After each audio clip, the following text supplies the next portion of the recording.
editor. I actually do free critique.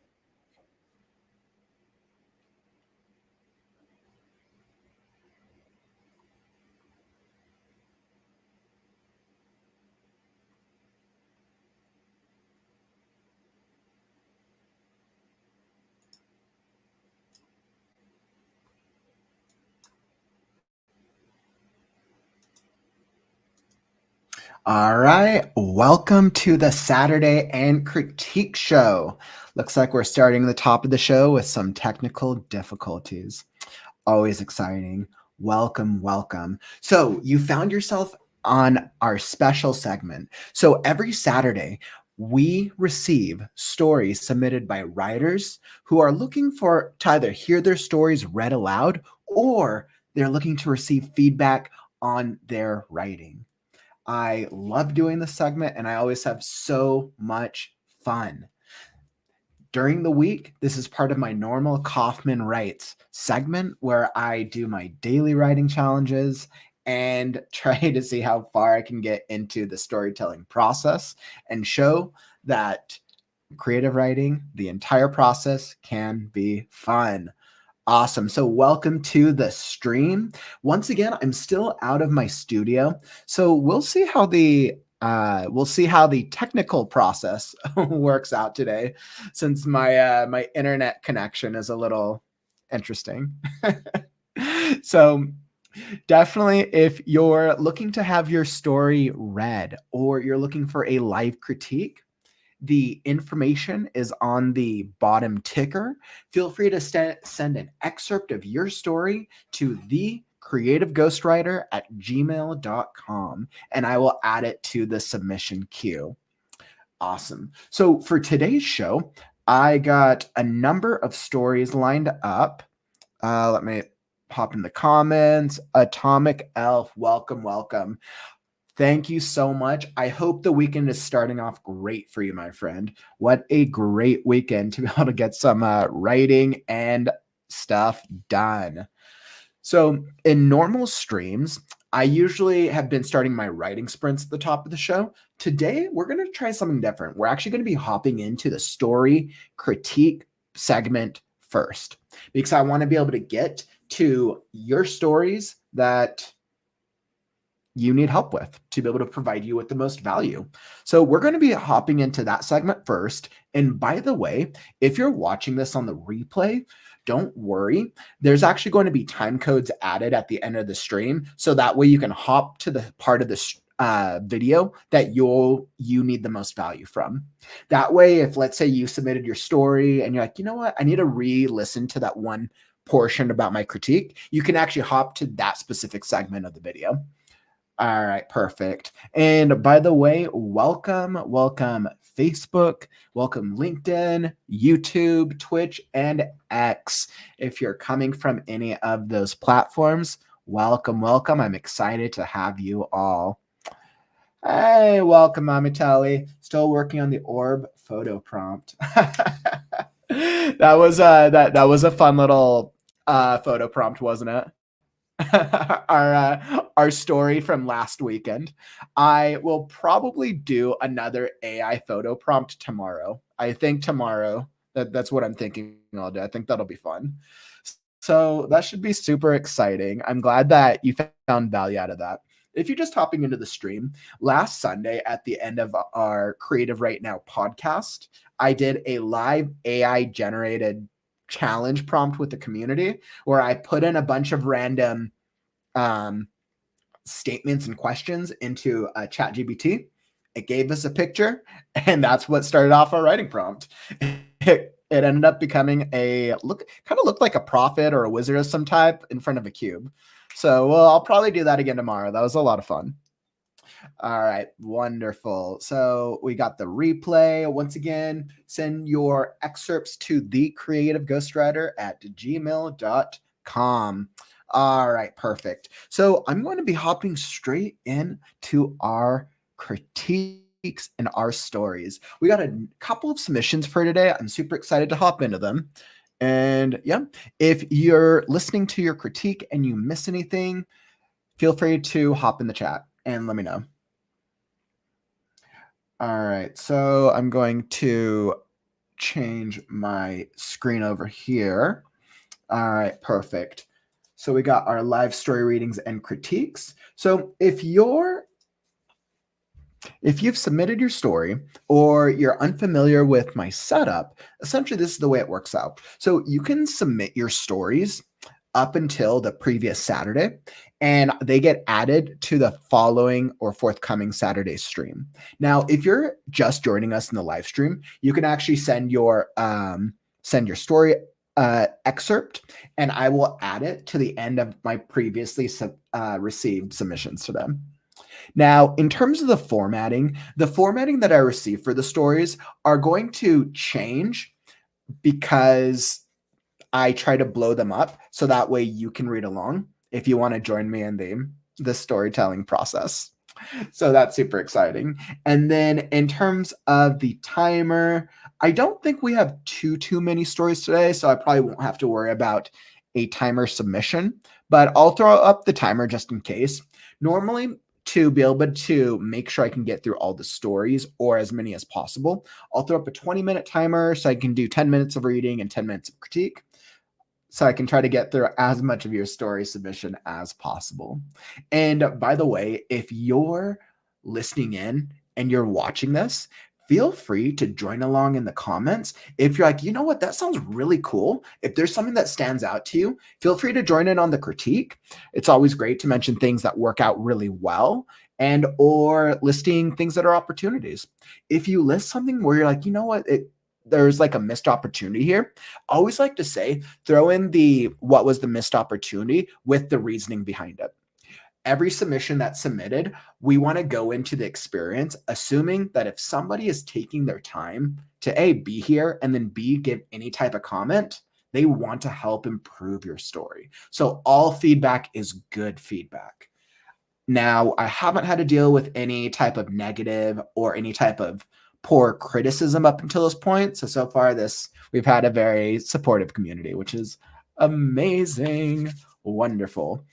All right. So with that housekeeping out of the way, and by the way, I do not read any of the stories beforehand. So this is a live experience to keep it fresh. All right. So our first reading, Miss Isabella. Isabella, I got your story here on deck. Welcome. Hi, everybody. Isabella, look at that. Perfect timing. Perfect timing. You're here for the top of the show. So I was like, super excited to hop into the next segment of your story. It looks like we're focusing on Perry. All right, so I'm going to pull it up on my end. Make sure that I got everything. All right, we do not want that anymore. Here we go. All right, so we got our very first story for today, the LoveSpell Murders. And now, if you haven't been joining us so far, Isabella, I know you've been sharing a number of excerpts of your story, and it's this really cool world where there's all these it's like this murder mystery going on, and we're following our two detectives, Ilara and Perry. And it looks like today we get to hop and dive into Perry's chapter and just kind of see what we're going to be exploring. All right, so I got my 20-minute timer all queued up. All right, and I am all set. And once again, if you see me highlighting, that doesn't mean anything good or bad. That's just me making notes for myself so I know what to return to. All right, so we got this all set. 20 minutes and the LoveSpell Murders excerpt by Miss Isabella Jones. Chapter 2, Perry.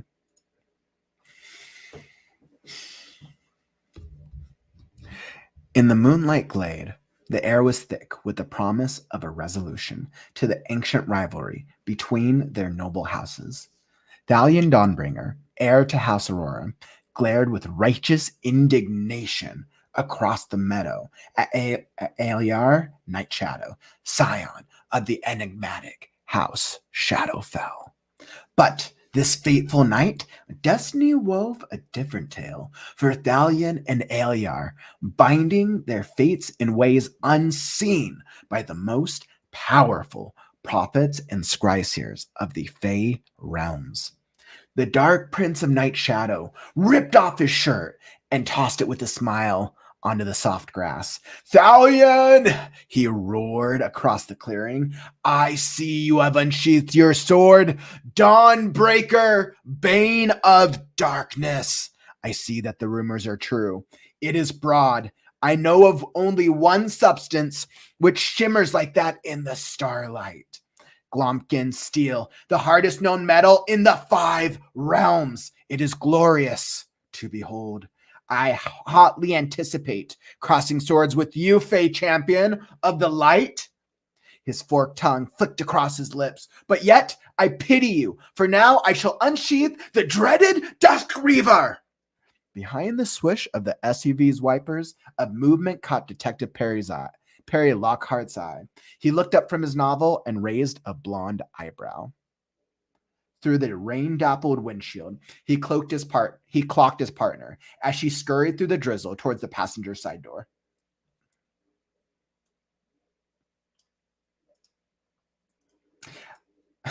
I'm surprised you called, Alara said, slamming the passenger door shut and tossing her satchel toward the back seat with little concern for where it landed.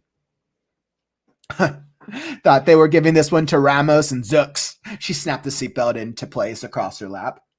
Perry smiled faintly and put the SUV in reverse. There was an issue. The crime scene was contaminated. Contaminated? Alara frowned, concerned. How? It was contaminated with the partially digested triple threat breakfast platter, Perry said with a wry smile. According to Chief Griff, the detective ate his eggs scrambled. He tucked his novel into the SUV's console and looked at his partner. Her dark brows nodded in confusion. Zooks puked, baby. Zooks puked. End submission. And that is the end of that reading.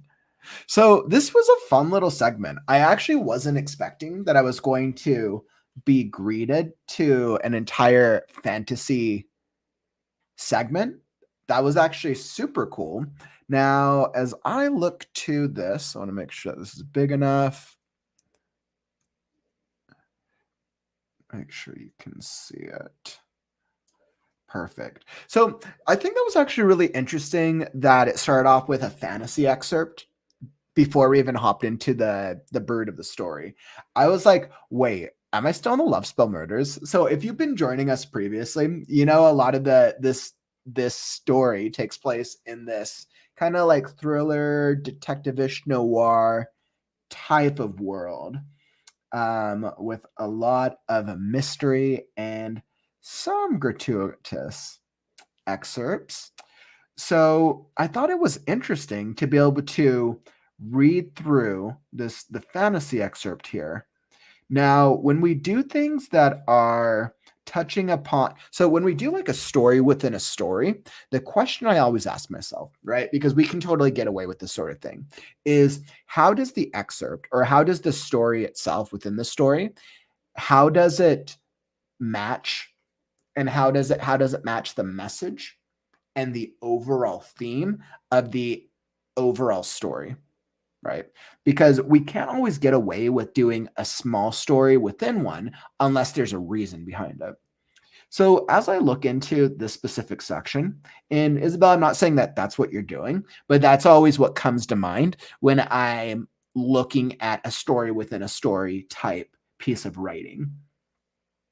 So let's see what we got. So the air was thick. And it was interesting, right? So this section goes into a rivalry between these two characters. It almost gave me like Game of Thrones vibes for some reason. It was like epic fantasy. I was down. I want to know more about this story too now. Spinoff, anybody? Do we have any spinoffs, prequels, sequels? Oh my goodness. Let's see. Excellent question to ask. Absolutely. So the reason we want the story within a story to have meaning is because, as interesting as it could be, if it doesn't tie in with at least some central concept, theme, or message of the overall story, you chance losing your reader. The reason being is because if your reader's coming into a thriller, right, they're a specific type of reader. They're here for blood, violence, and gore, or mystery, and then they start getting fantasy, that might tune them out. So with that knowledge, it's how do we include an excerpt that still services that same thriller type reader while also servicing whatever the messages of the story. Let's see. So it was Fateful Night, Destiny will have a different tale, finding their fates in ways unseen by the most powerful prophets and scryseers of the Fey realms. The Dark Prince of Night Shadow ripped off his shirt and tossed it with a smell into the soft grass. Thalia, and he wrote across, I see you have unsheathed.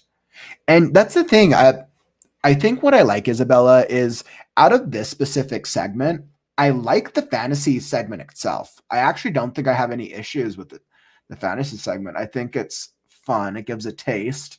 The rumors are true. It is broad. There's only one substance which shimmers like that in the starlight.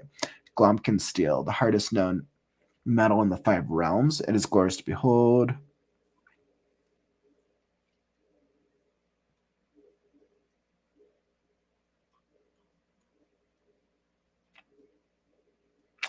Yeah, it's interesting. You know what? I think I'd have to I feel like I'd have to research and double check the correct way. I think you did the dialogue correctly because technically Perry is reading all of it aloud. Technically, he's reading it all aloud himself. So he's in the present moment, he's the one speaking. But because you have it all in quotes and then you have their specific quotes of the characters' quotes. I see you have unsheathed your sword. I think, and this is just a random formatting, I think all the quotes within would be like this. The Dark Prince ripped off his shirt. Oh, that's not even a quote, so you don't even need. Because he's technically still speaking in the moonlight glade. You did it because it was a new paragraph. Okay, I see what you did. So I would keep that, but then I think,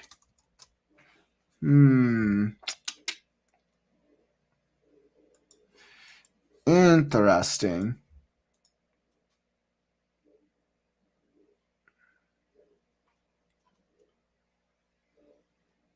Yeah, Isabella, this is one where I would have to research the correct formatting for it. You might actually be right, and if you've already researched this, you're fine. But it just from like a dialogue formatting, I'm just not sure when it's a character within a character, because technically it's Perry's the one reading the whole thing, but for the reader to get engaged into this like little mini story itself, you just want to make sure it's formatted correctly. What I would suggest is just make sure, if you haven't done so already, to just do research this specific type of formatting, just so you don't chance throwing a reader off. Excellent question to ask. Hey, welcome to the stream, John. Happy 420. Let's see. And let's see. So the reason I had Perry reading his novel is A, I want to connect with romantasy readers who are curious about the novel. B, I want to connect with romantasy readers who were curious about the novel. B, Perry has a taste for acts of heroics, which foreshadow his role. Has a taste for acts of heroics, which foreshadow his role. Okay. And C, Perry seems like the type to read wildly popular romantasy novels. Okay. So that makes sense. So with those 3 things in mind, Perry has a taste for acts of heroics, which foreshadows role. So I think from a reading or from a reader standpoint, I would agree with B and C. Because B, if he has a taste of heroics, which is foreshadowing his role, that's the perfect reason. If he wants to If that's also part of his character, like he likes reading fantasy, I think that's actually really cool. I think so you want to connect with romantasy readers who are curious about the novel. I think my only challenge to that, Isabella, is when you think about the overall genre of what your story is, it actually is probably more effective for your novel to target whatever specific genre it is. You're more likely to be able to niche down and focus on that type of reader. And then from a marketing perspective, you're able to market as, okay, this is for thrillers. If there's confusion with two genres, that could potentially throw potential readers off, because readers, if a reader who's in a mindset of like, oh, I want to read a thriller mystery, is probably a different type of reader or in a different type of mindset than somebody who wants to read an epic fantasy.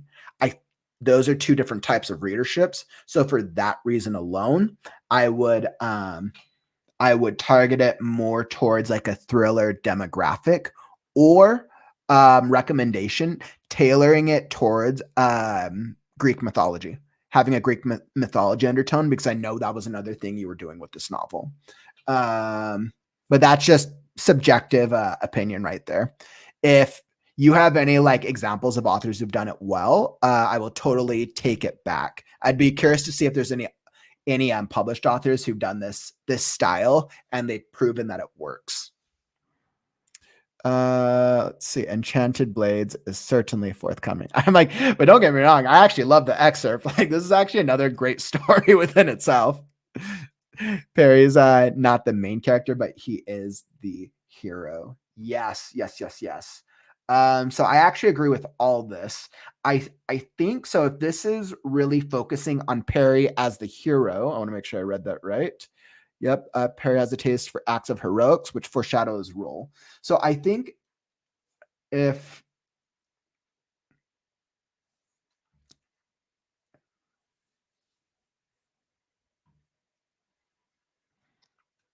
so, Perry is essentially resonating with Thalion Dawnbringer. Heir to House Aurora, Thalion Alar. Destiny will have a different tale for Thalion and Alar, binding their fates.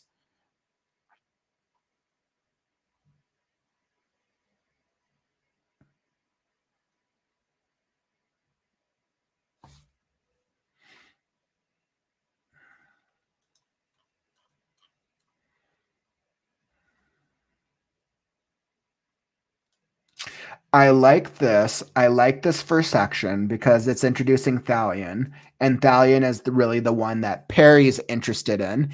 And so this story is essentially working as a subtext and foreshadowing for his future, for what's going to happen to his character arc later.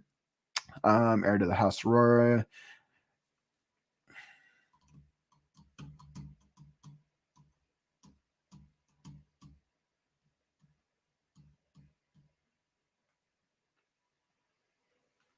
Now, this is another subjective thing, Isabella, and this could just be me, but something to think about. So, Thalion, as a standalone fantasy story, I love what you're doing. But as an excerpt, as a reading piece within your overall story, I would be aware of introducing too many names or fantasy-like things that are outside of Thalion, because there's a couple of names that are specific to fantasy that you introduce throughout this. Beyond Thalion, Aurora is a specific name. Eliar Nightshade, so that's 3 names. And then you also reference Dark Prince of Night Shadow, that's another name. And then Dawnbreaker is another name. And then Glomkin Steel is a 6th name. Hardest known metal in the 5 realms. 5 realms. You really talk about like a Fey champion. So that's 7 specific names that you're introducing to the reader in what's going to be a basically less than a page excerpt. For this to be as intentional and as helpful as possible, I would instead drop that down to maybe like 2 to 3 names, specifically because if the focus of it is highlighting, foreshadowing Perry's character, you want the reader to get attached in this little excerpt, you want them to get attached to Thalion Dawnbringer. You want them to be like, oh, Thalion's a cool character. You don't want your reader to be thinking of like, oh, what is Aelier Night Shadow? What is Glompkin Steel? What is the Dark Prince of Night Shadow? I would even reference Aliyah. I would reference Aeliar as the Dark Prince of Night Shadow. So that way you only use one name for him. Glompkin's still interesting. And once again, if this was a fantasy story, this would be different. But because this is a section, I think it would be more effective if the reader comes out of this segment feeling like, okay, they can get attached to Thalion Dawnbringer, because then Perry gets interrupted and we're like, okay, Perry feels like he's Thalion. It would almost be cool if even like at the excerpt of this, like, what if Perry had some type of like figure or some type of like memorabilia or something hanging from his SUV or something that showcases his nerddom and that references that he's Thalion's like his guy. Thalion's like his favorite character. Let's see. Let me check the comments. Perry's not the main character, but he's the hero. Yep.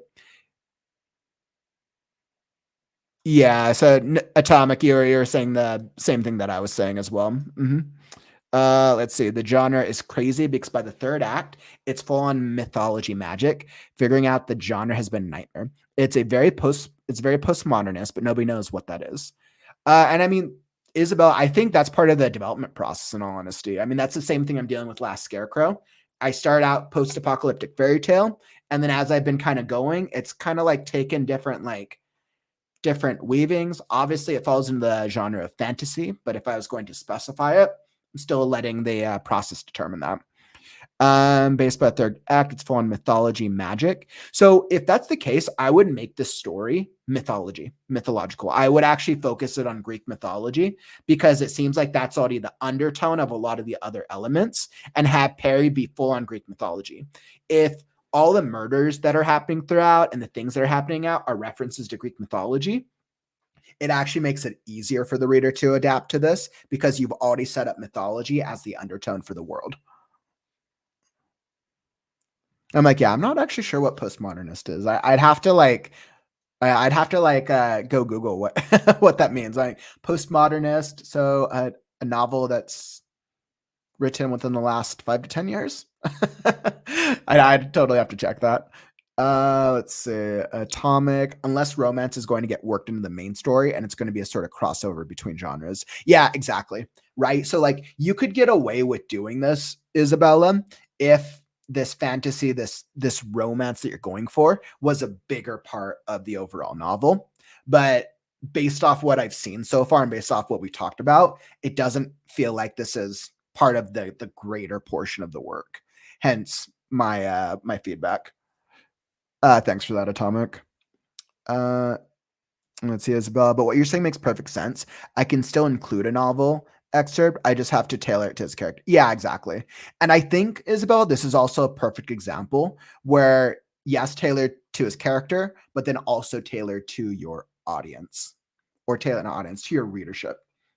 Right. And I think this is a perfect example of trying to tailor it to the readership and the genre that you're trying to figure out. And if you're still trying to figure out the genre, like that's all right. That's part of the process. Yeah. Let's see. I can do noir, Fey detectives, and LA. I love that. We're going to have some Fey detectives showing up in the back end of the novel. I very, very much approve. Now, if you can make those Fey detectives tie into Greek mythology somehow, that'd be for the win. There's also a symmetry of light-dark, which is a huge theme in the second act. So more foreshadowing. Also the symmetry of light-dark, which is a huge... Okay, so then that actually makes sense why you're doing the light-dark thing. In that case, I think the only two fantasy reference characters I would really focus on is the light and Night Shadow. I think that would be like, make that like the primary focus of this excerpt, if that's the thing. And then have the Night Shadow kill the good guy, or something that makes it seem like obvious, like, oh no, the good guys are screwed. And I think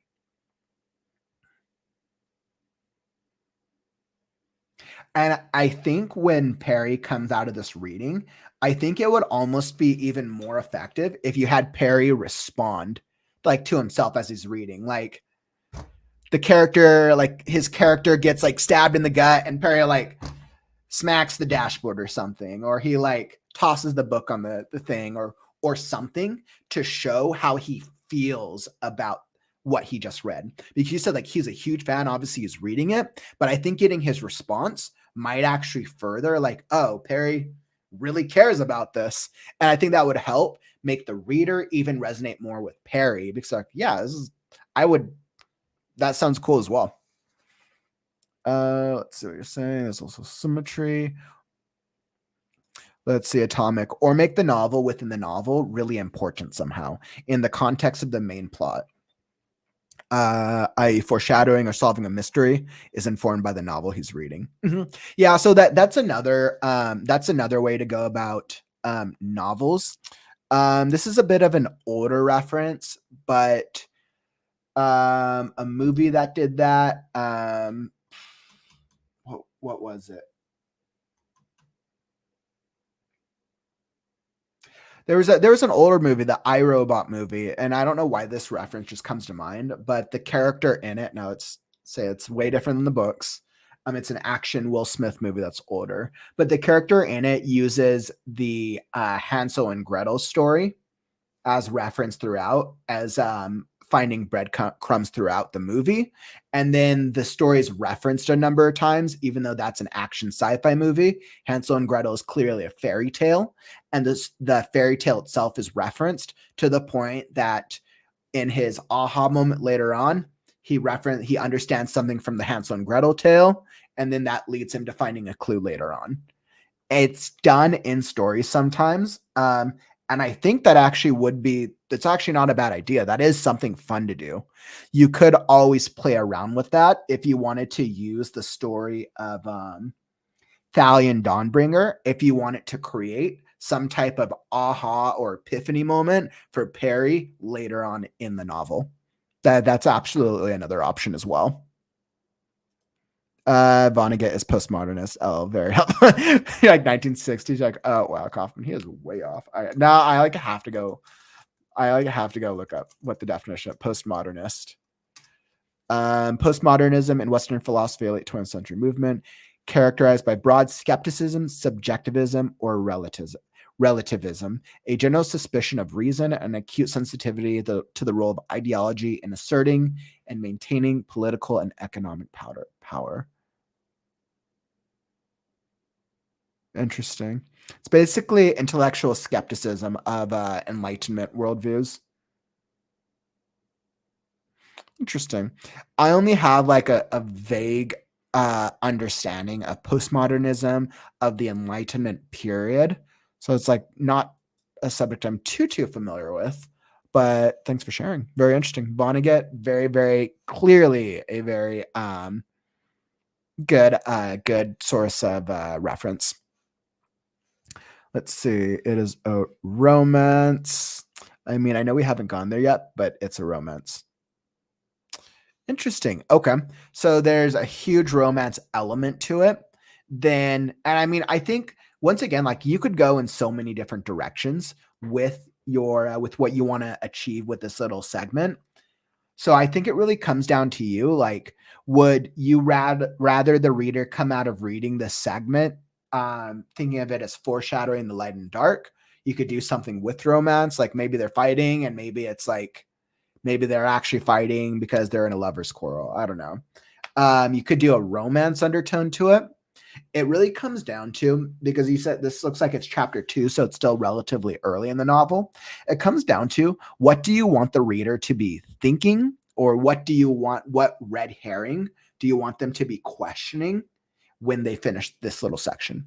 And that's, once you answer that question, then you're able to figure out like, okay, have that be the one thing that's the focus in this little story within a story excerpt. Let's see. Postmodern literature is a form of literature that is characterized by the use of metafiction. Okay. Unreliable narration, self-reflexivity, intertextuality, and which often thematizes both historical and political issues. This style of experimental literature emerged strongly in the United States in the 60s through the writings of authors such as Vonnegut, Pynchon, Gaddis, Dick, Acker, and Barth. That makes sense. It's really interesting, actually. It's really interesting. I absolutely appreciate stories that rely on metafiction. That's like a whole nother thing. Unreliable narrators can be a lot of fun. Thanks for sharing that, Isabella. I appreciate that. Let's see. I think after we've talked about it, I want it to resonate more with Perry's character and to heavily foreshadow the big finish. Okay. Cool. I'm glad this helped out a little bit then. And then it will build early suspense as you're at this part of the novel. Just a random thought. Through the rain-dappled windshield, he clocked his partner. Change the word clocked. Because I think when I hear clocked, I think of clocked as in punching. He got clocked in the face. Through the rain-dappled windshield, he clocked his partner. I'd have to check up the meaning of clocked.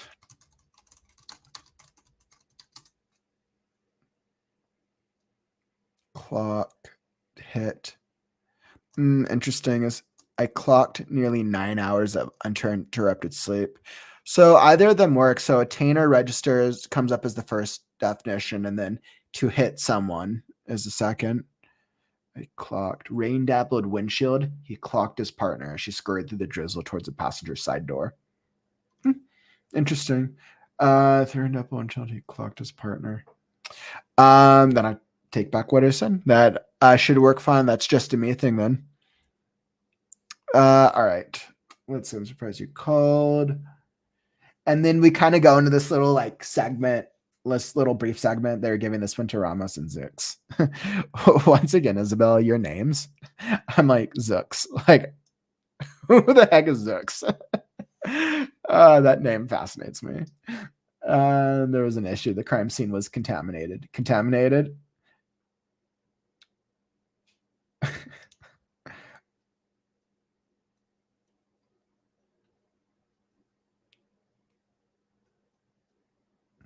I think for a point of clarity, I would say, according to Chief Griff, Detective Zooks. Zooks is the detective, right? Just for a point of clarity, I would say, according to Chief Griff, Detective Zooks ate his eggs scrambled. He tucked his novel. Zooks puked, baby. Zooks puked. I think that's my only recommendation. That's just a technical. That's just a technical thing. But yeah, I don't have any other problems or opportunities for the rest of this. This other section works well. It's literally just like a side joke, side comment section between the two of them.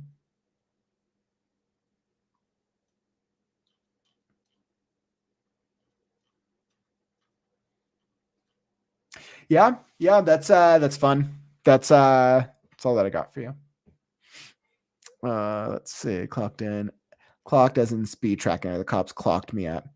Yeah, that was the clocked reference. It was clocking as in tracking.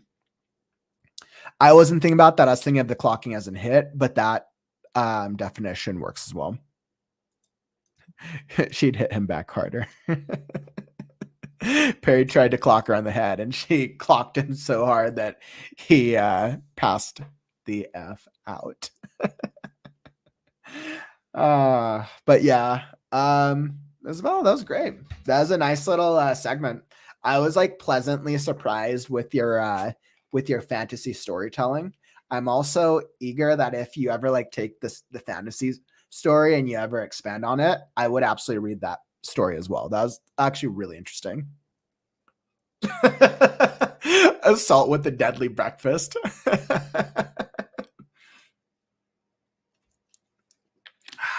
Okay. So super easy. Thank you for sharing that, Isabella. Another really good segment of your story. I loved that.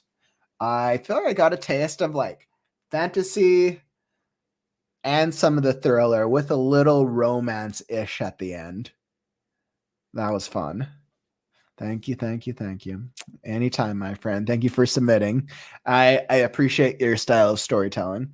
I'm continuously entertained by all your writing. I feel like I get to be the active reader. Okay, so let's see, what do we got now? All right, so reading number 2, I got Aliyah. So I got The Harsh Whispers of Destiny by Aliyah Burbank. Aliyah, if you're here in the stream, just say something in the comments. Awesome. And I just want to make sure you're here as I'm pulling up your section. And by the way, while I'm getting that set up, are you looking for a live reading? Let me just fix this. We don't need that as a banner. So if you're looking for a live story reading and you want your story critiqued, make sure to send an excerpt to thecreativeghostwriter@gmail.com. And I will add it to the submissions so we can get it read on today's show. All right, perfect. All right, so Aliyah, I got your story all queued up.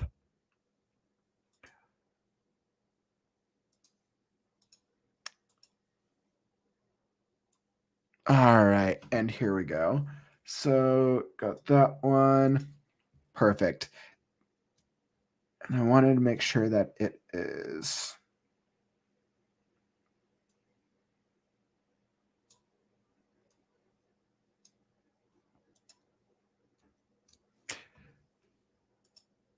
Okay, here we go. All right, so Aliyah. So we got The Harsh Whispers of Destiny. Now, Aliyah's submitted this story, so she's been working on the script.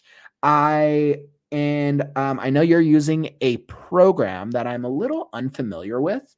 Now, normally I would copy over a new story and then add it to one of my programs more for highlighting reasons, but I didn't want to mess with the formatting of this one.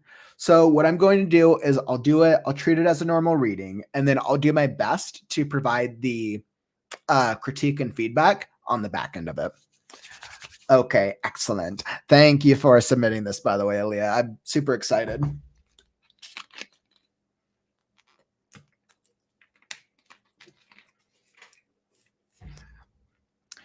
All right, and let's see, I want to make sure. Yes, I think you guys can read it well enough. All right, all right, all right. Okay, so we got The Harsh Whispers of Destiny by Aliyah Burbank. Faden.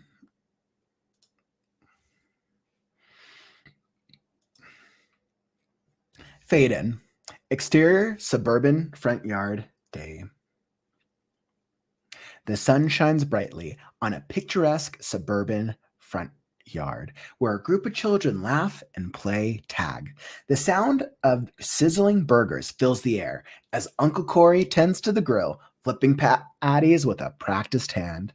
In the midst of the bustling scene, we see a black, beautiful mother, Jasmine, gracefully navigating through the crowd with a baby in her arms. The baby, Donica Rice, giggles and coos, her eyes wide with wonder at the colorful sights and sounds around her. Two children playing roughly. Be careful now, play nice. The joyous scene continues as young Samantha, a bubbly little girl, runs up to her mother, Jasmine, with excitement in her eyes. Mommy, can you call Papa to bring my skates? I really want to skate with Jackson. Oh, you are so persistent, Samantha. All right, all right. I told your grandpa to pick them when he picks up Donica, okay?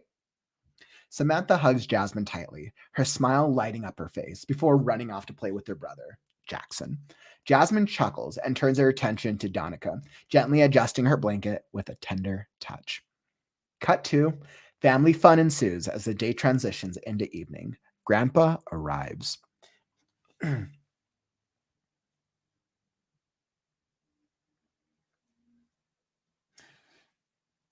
And the children excited. Okay, so it looks like I might have got something cut off here. Just want to make sure it's not me.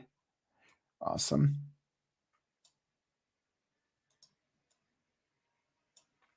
And James and the children excitedly greet him, trading off between playtime and bonding with family members.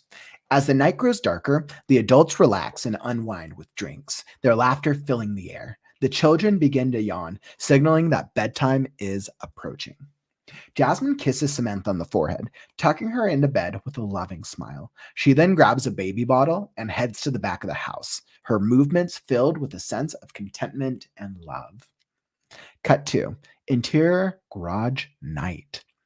A man, presumably Jasmine's boyfriend, sleeps in car. The garage, a lit cigarette dangling from his fingers.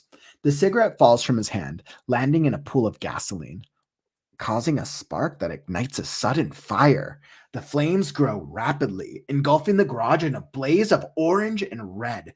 Jasmine, who is asleep, along with everyone else, passes as the fire consumes everything in its path. The sound of sirens grow louder as the fire department races to the scene, but it's too late. The flames continue to rage, destroying everything in their path. Fade out, end scene. Fade in. Exterior funeral service day. The somber atmosphere of the funeral hangs heavy as the family mourns their loss.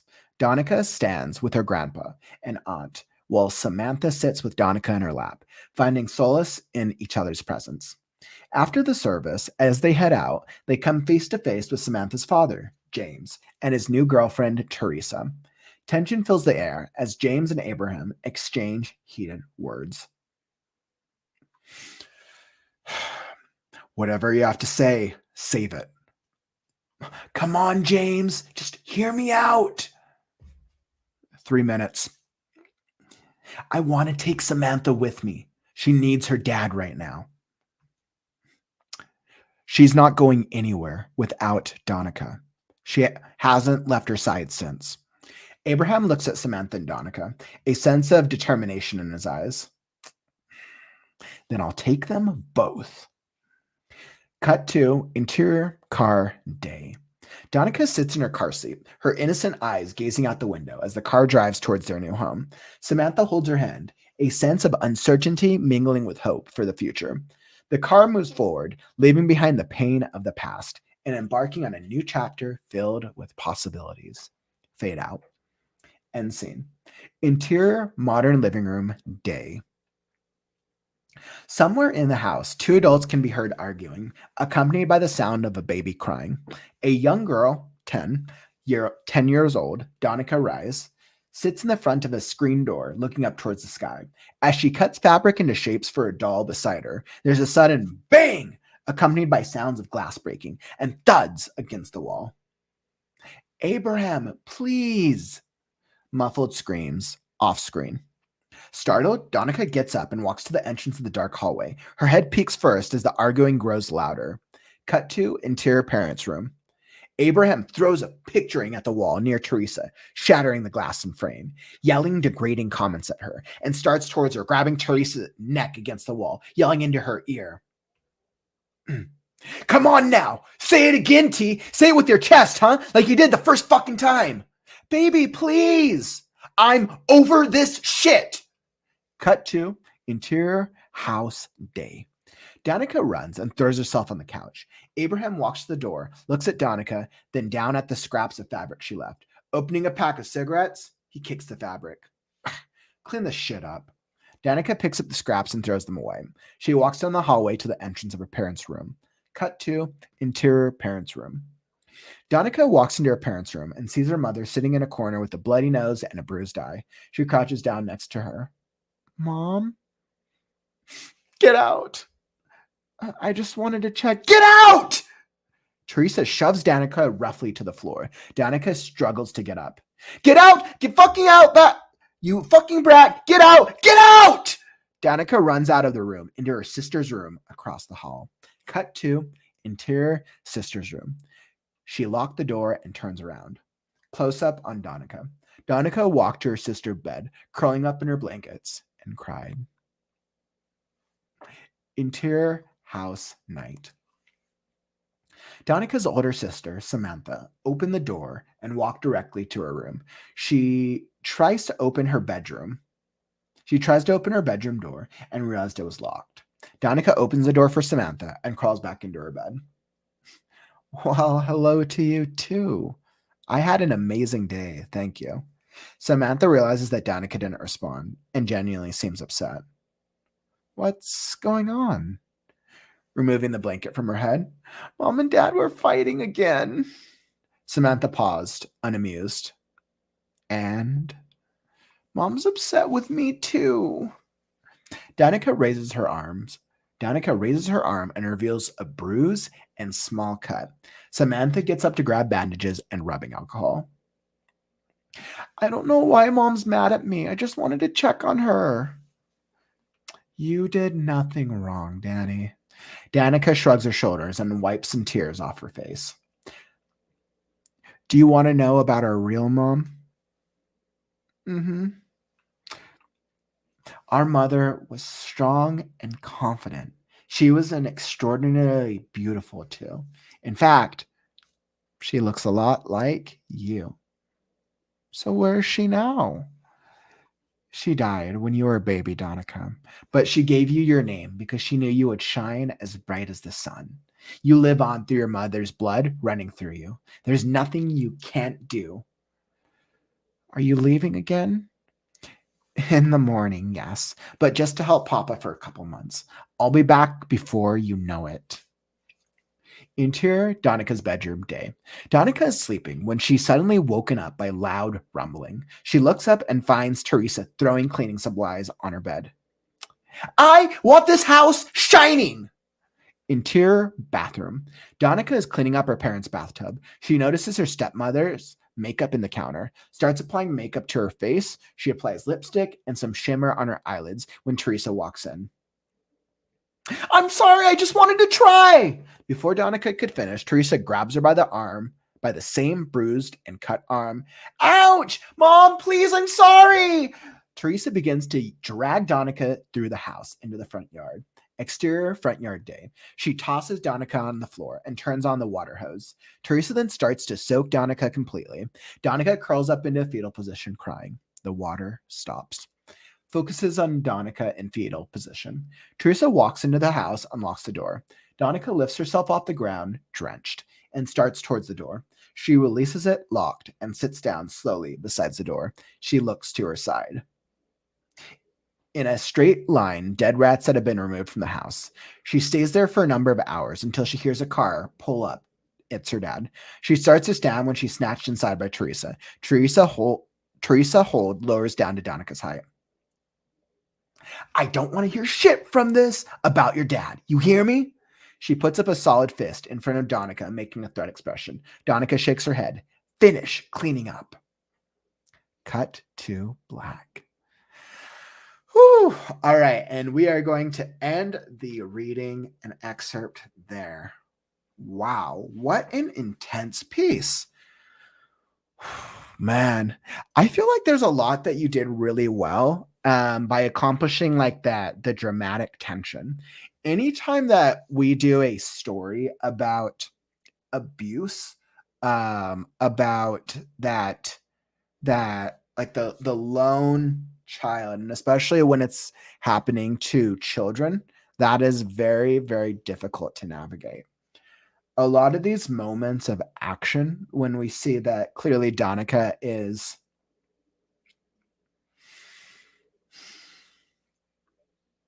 when we see that Danica is clearly the victim in the situation and she is the hero of the story, it's so heartbreaking. It's definitely heartbreaking. And I think you've done a good job of setting up the action in a lot of these scenes and making the reader feel for what's happening to Danica. And I think that's being done very, very well. I can like totally get the sense, right? It took me a second to kind of reorient myself into like what was going on. But once I got into it, I'm like, okay, so Abraham's the stepdad, or Abraham's the dad, Teresa's the stepmom. They're both basically pretty abusive. And then Donica is the young child who kind of like Cinderella type story almost. And then we have the sister, Samantha, who's kind of just probably in and out, trying to probably get away from all the trauma and damage. Ooh, so these stories are always really hard to do. So I definitely really want to commend you for taking on this endeavor. Yeah, like really, really good work so far. I really respect the story that you're working on telling. Stories like this can be very impactful, and I have such respect for this process. So let's see. So let's get into it. Now, as I was starting with the beginning, I think with some of the logistical, some of the like formatting, there's a couple of formatting opportunities. Most of the characters and the dialogue is fine in terms of formatting, but in terms of like the character descriptions, let's see a Black Beautiful Mother, Jasmine. I think you would also make sure that you do a good job of capitalizing the description. We see a Black Beautiful Woman, Jasmine. I think you would capitalize Jasmine as well. Because usually when introducing a character, you're actually capitalize the character's name. So in the midst of the bustling scene, we see Jasmine. I would actually frame it like this. We see Jasmine, a Black Beautiful Mother. Because then you actually want to capitalize Jasmine, because the reason that we capitalize names in scripts is if it gets picked up and it gets turned into a casting, or it gets when it's being cast, the casting director can go through and look for all the capitalized names and then make a casting list, and then they'll put out a casting call. So that's actually like the heart of the reason why we capitalize names. So I would just make sure capitalize Jasmine instead of Black Beautiful Mother, since the character's name is Jasmine. But this is perfect with Donica Rice. That's wonderful. The baby Donica Rice. So we got baby Donica Rice, which is great. So she's still a child. This is essentially like the prologue. This is kind of like the hook of the story, the first like 5 minutes. And then we got Jasmine, the girl Jasmine with excitement in her eyes. The joyous scene continues as young Samantha, a bubbly little Jasmine. So once you've introduced Jasmine, you don't actually need to do it a second time. You only need to capitalize her the first time up here when she's introduced. And then same with Samantha. You'd want to capitalize Samantha because it's the first time that she's introduced. But you do a good job with the description. Bubbly little girl. Perfect. She's young. This all works. Hugs Jasmine tightly. Play off with her brother. Jackson, great. Jasmine chuckles and turns her attention. And then once again, since we've introduced Danica, we don't need to capitalize this again. Family fun ensues as the day transitions into evening. Grandpa arrives. So essentially, we're setting up we're setting up kind of like the prologue of this, of like early childhood. And then we have the family arriving. And let's see, the adults relax and unwind with their drinks. Jasmine kisses Samantha on the forehead, tucked her into bed. Because so essentially what this is doing is we're showing that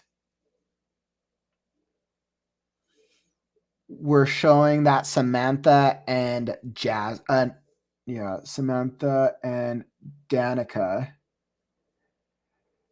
we're basically seeing how nice of a childhood that they're having right now. Everything is fun. It's cute. Danica's a baby. So really the focus is on Danica and Samantha.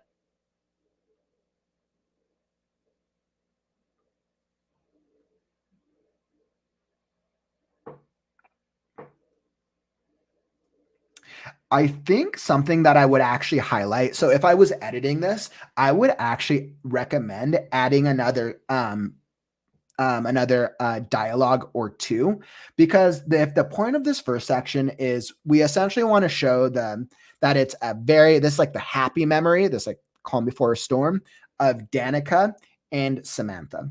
Now, obviously, Danica's a baby, so other than having a cute baby in the picture, like you can't do anything about that, and that's fine. It's totally fine. I think the importance of this is more showing a brief feel of Samantha and Jasmine's relationship, right? Now they kind of do it. Can you call Papa? She does it in like an immediate like skates thing. I would have Jasmine share some bit of wisdom, because I could like totally like picture this, like that opening moment of like, Mom, can you call Papa to bring my skates?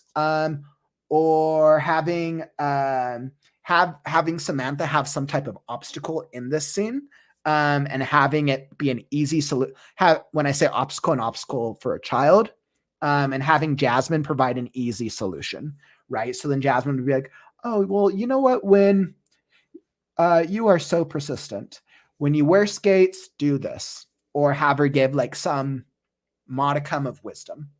Because we want to show Jasmine as being, I mean, obviously she's the parent, but we want her to be some type of mentor character. We want to show that she's a very intelligent individual. And then I imagine her like kneeling down with Samantha and being like, I love you, little one. You're my world. Or some like cute moment like that. And I think by playing up their relationship, Jasmine and Samantha, and then Jasmine looking down and being like, Samantha, you're going to have to take care of, or look, Samantha, Danica's laughing at you, or something cute that further like elevates Samantha and Danica's relationship. So I think I would just include that as a little addition. And I think that'll actually make the dynamic between Samantha and Danica even stronger. And then in those next scenes, when we have like Teresa and the step parents are cruel AF, it makes us actually hate them even more and makes us feel even stronger for Danica as a character, because you've shown that early relationship. It's in the children, great excitedly. Yep, Jasmine kisses Samantha, tucking her into bed. Yeah, and you kind of do this. So yeah, I would like, or even add a moment here. You could do that same thing instead of adding here, adding like a little like two pieces of conversation, two character dialogues here with Jasmine, Samantha, and Danica. I think this would be cute. Like, could you see Samantha being like, Mommy, question about this? Jasmine responding of like, oh, well, I'll always watch over you. Something really cute like that. A man, presumably Jasmine's boyfriend, sleeps in the car.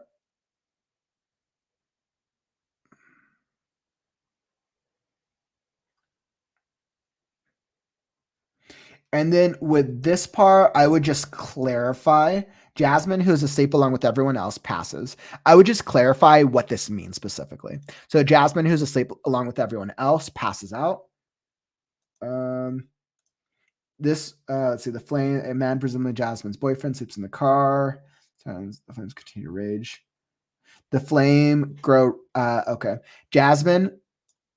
So I would say Jasmine is asleep along with everyone else. And I would just like leave it like that, because and then you could just say the fire consumes everything in its path. Thinking from like a storytelling standpoint or from like a visual, do you want the audience to see the flames burning, like crawling up to Jasmine, or do you want it to be assumed, or do you want it to be a guess? So I think I would just better give that, just to tweak that description slightly, so that's a little clearer. Danica and James. Yep, and this is kind of setting up like, oh, this is really what's going to happen to them.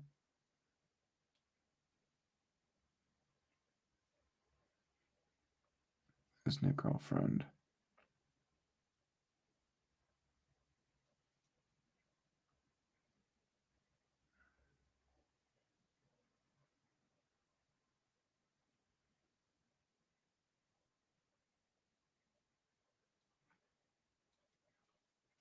And I think the only thing that I was confused about, like the character descriptions, was I wasn't sure who Abraham is.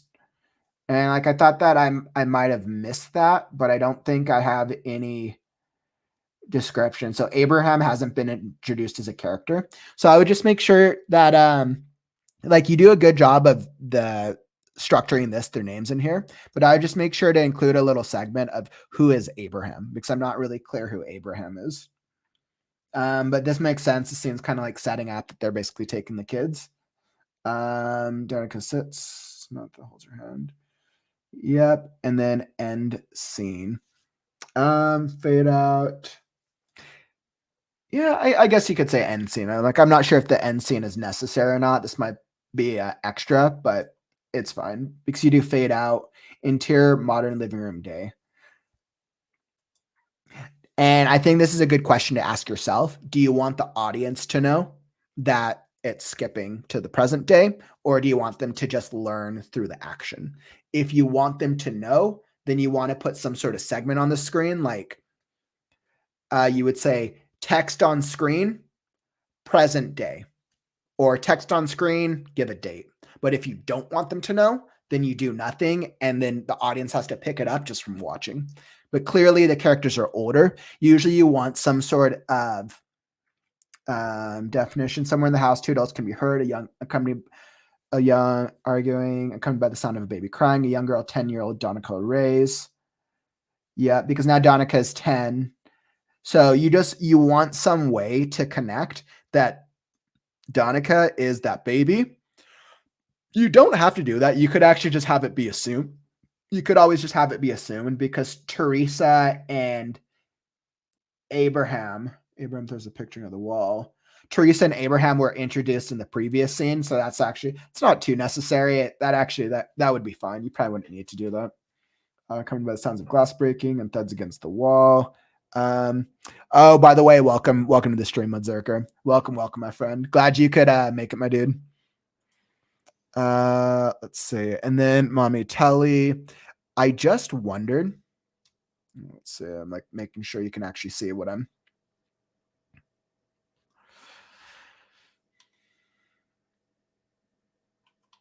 All right. And then Mommy Telly, I just wondered why he's sleeping in the car. Oh, let's see. Oh yeah, when he gets killed, right? When the fire scene. I was wondering that too, but I actually think that's intentional, and I think that's actually a really good storytelling part on your section. Aliyah. I was like, make sure I got your name correct. Aliyah, I think that was a good storytelling set on like why is he sleeping in the car with a lit cigarette. And my guess or my hope is that gets explained a little later on in the story. Good call out, Mama Telly. Let's see, 3 minutes, modern living. And then most of this other stuff here, like I actually don't have a problem with a lot of this, what happens in the present moment. Like all of the, I mean, obviously like it's disturbing. It's heartbreaking when you see things where it's affecting children. It's absolutely heartbreaking. And that's always something that pulls an audience in immediately, because it's commonly agreed that nobody approves child abuse. So a lot of what's happening like works. I actually wouldn't change a lot of this dramatic action between the dad and the stepmom. All this stuff work. Clearly, there's this whole dynamic going on. No problem here. Like this all works. This was very clear. Once I got to this stuff, this part actually read really, really well for me. I think it's just doing fine tuning a little bit of the setup in the first section of the script. But all this works. And then Samantha comes in.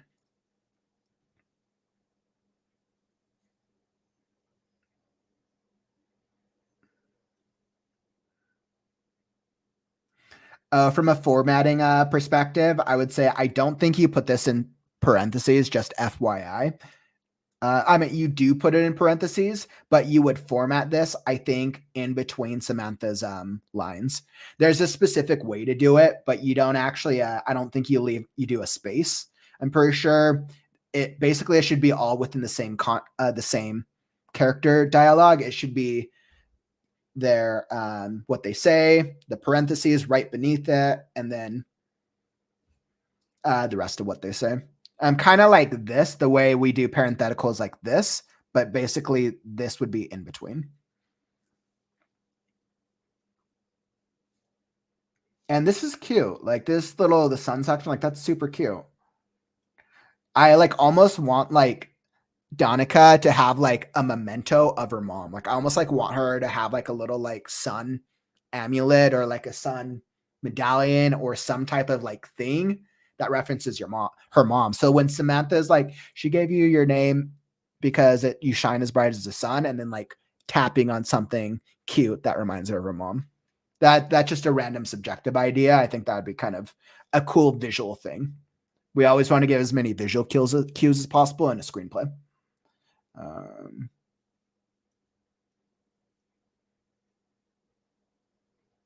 Yeah, and I think that's all that I got for you for this section, because the rest of this stuff of what we got to is basically just more of the showing the tension between Danica and the parents. So really good work. Once again, Aliyah, I really want to commend you for taking on this type of story. Really good work. This is hard material to write, and the fact that you've done the tension and that child abuse portion really well, like really, really great work.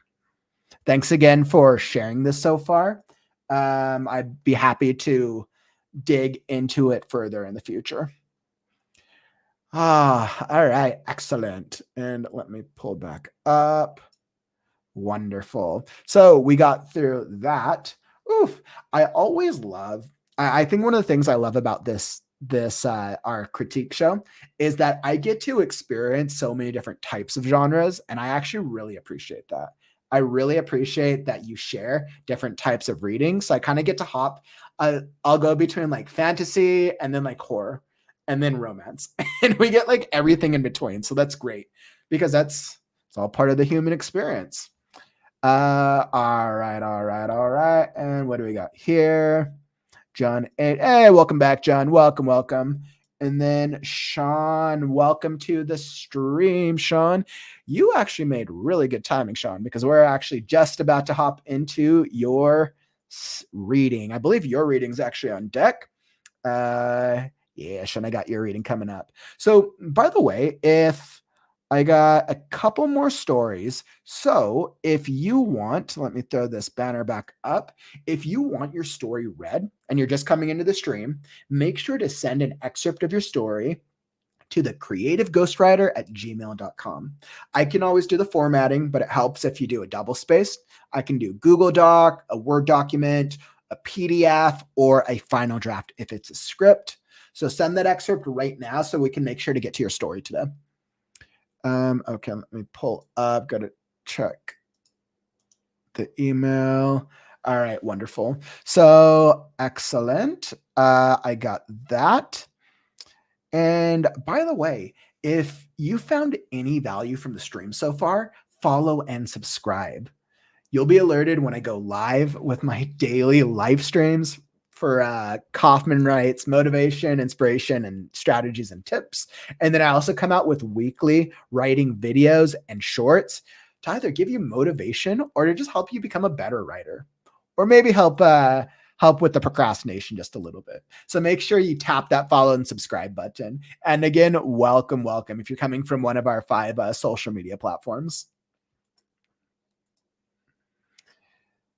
All right, and let's see.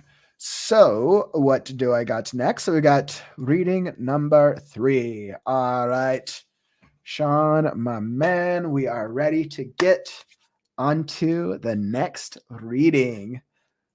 All right, so if you've been tuning in on our previous segments or previous shows, then you know we've actually been going through different sections of Sean's script, Torrent. And I have a lot of fun reading through the script. Let me pull it up.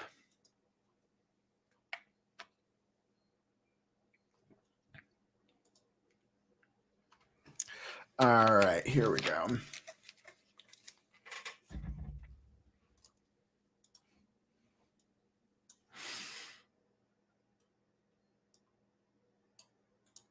All right, and then we got Torrent page 4 through 19. Excellent. And gotta make sure. I'm like, once again, clearly I'm not in my studio this weekend. So some of like the formatting and some things are just different than what I'm used to. I'm super glad, knock on wood, my internet's not having internet connectivity issues today. Every single time I have one of those streams, I'm like, all right, I gotta try to make sure that I care about having a smooth experience for y'all. Okay, so I'm set up here. We got Torrent, the next excerpt. So once again, if you've been joining us on our previous Saturday critique shows, then you know that we've been going through different sections of Sean's script, Torrent. Now, as so far, it's we've been digging into this.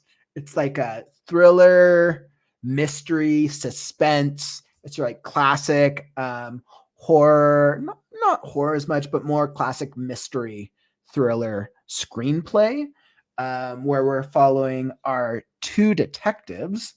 I have to make sure if I remember their names, as we're dealing with this killer, this creepy serial killer. So I'm excited. Let's see what we got for today.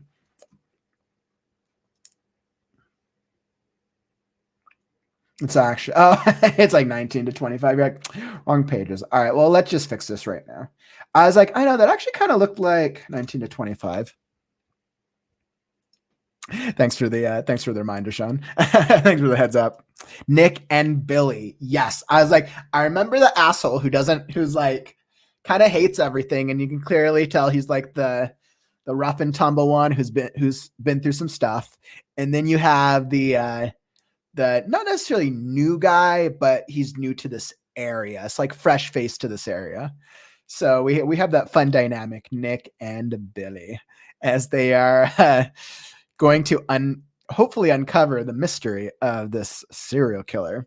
Okay, so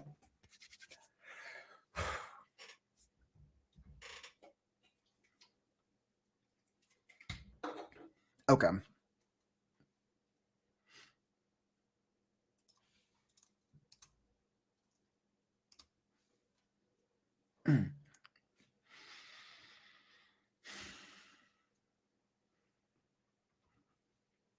I'm literally just looking into the comments.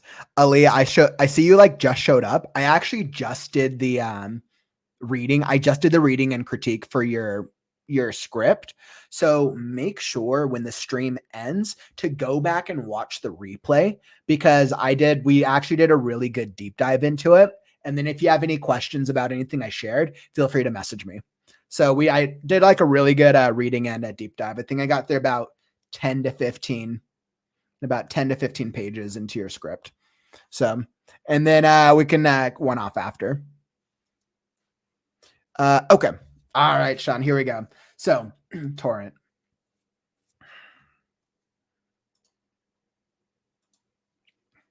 Interior, Miss Summers' home. Kitchen, dusk. Miss Summers enters the remnants of what, in any other house, could be called a kitchen. Clothes scattered on the floor, dishes on the counter, papers and folders strewn all around. Miss Summers. Cynthia, you have really let this place go. She turns on the spigot over the sink, filling the basin with dish detergent and hot water, while she grabs clothes from the floor. Filthy socks, underwear, and sundresses fill her arms as she carries them to the laundry room and tosses them in the hamper. Returning to the kitchen, she turns off the water and begins the chore of washing the pile of dishes next to the sink. Occasionally, watching life passes by out the kitchen window. She observes a scar-faced man, a young 20-something Mexican mafia wannabe with a 3-inch scar across his face, standing on the Williams porch. A gang of similarly sleeved men walk confidently up the sidewalk. The scar-faced man joins the group, standing on the sidewalk, obviously friendly with each other. The men cackle.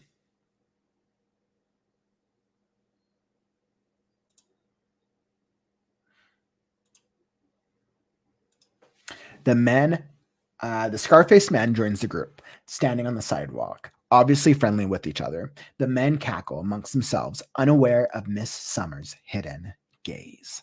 Miss Summers begins to vigorously wash the plate in her hand. A couple of the men in the gang pull guns from their waistbands. As they walk towards the Williams house, the scar-faced man scans the neighborhood. He makes eye contact with Miss Summers through her window. The scar on his face, running across his eye from his cheek to his forehead, makes his glare more menacing. Suddenly, a car drives past the gang on the street, men hanging from the windows shouting obscenities. The gang members shout down the street at the speeding car. The group starts chasing the vehicle. Slower gang members follow behind. The scar-faced man takes one last glance towards Miss Summers' window, then bolts towards his friends. Miss Summers closes her eyes, her bottom lips shaking. Bang! Miss Summers shatters the dish in her left hand, her right hand still holding the cleaning sponge. She looks at her hand, assessing any possible injury. Shards of the plate line the bottom of the basin. No sign of her blood is visible. Relax, Cynthia. Breathe in, breathe out. Calming down, she gathers up the ceramic pieces and walks over to the trash can, placing it on top. Interior, Nick's home, later that night. The front door opens and Nick enters the darkened space. As he turns on the hallway lights, his practically empty apartment meets him. His damp mail hangs from between his teeth. Nick throws off his slicker.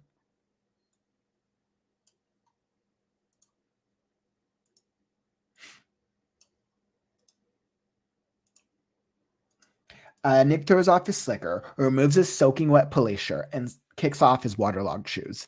His wet socks fall off his feet, and he walks to the kitchen. Interior, Nick's home, kitchen continuous. Nick removes his utility belt and places it on the bare counter. As he throws his mail on top of his belt, he begins to untuck his t-shirt from his pants, letting out an exhausted exhale. Nick grabs the stack of envelopes and peels the soaked mail apart, stopping on one, dropping the rest on the counter. Nick rips the envelope in his hand open, reading the contents. He tosses the letter and envelope onto the counter. Alimony payment can be seen on the wet piece of mail. Opening the fridge, Tupperware containers fill the lower shelves. The top shelf has only one item, a previously opened bottle of Milanta.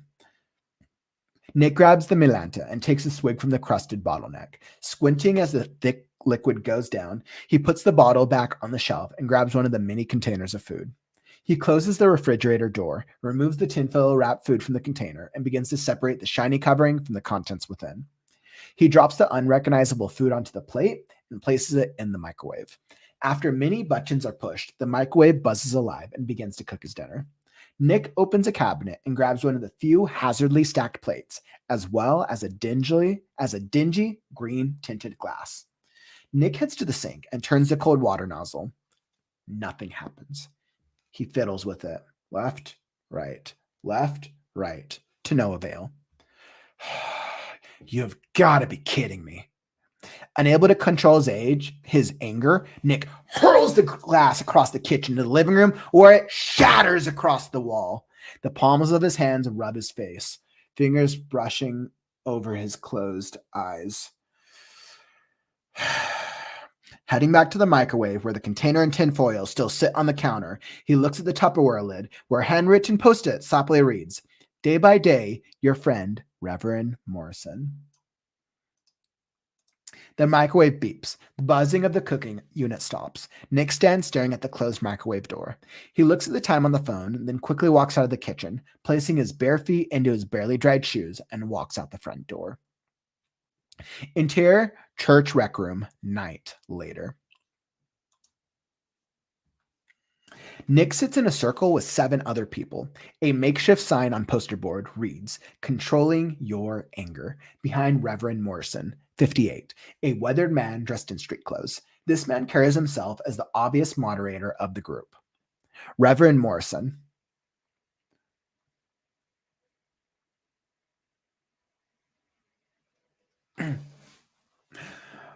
Our group keeps getting smaller and smaller. Not sure if that's a good thing, but I am glad to see all of your faces tonight. All of the members sit silently in their seats. Just so you all know, this isn't a meditation group. Anyone can start. No one speaks up. Nick, it's been a while since we've seen you here. Why don't you tell us what's been going on? Nick sighs as he tries to gather his thoughts. If I'm being honest, I'm not sure why I came tonight.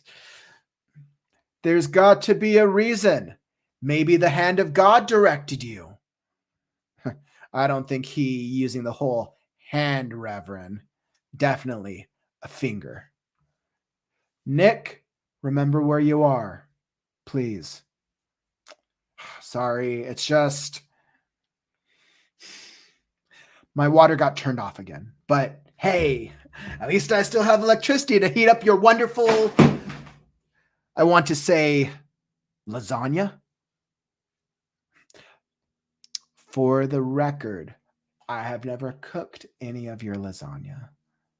Well, that's grim. Anything else? Speaking of grim, I got a trainee today.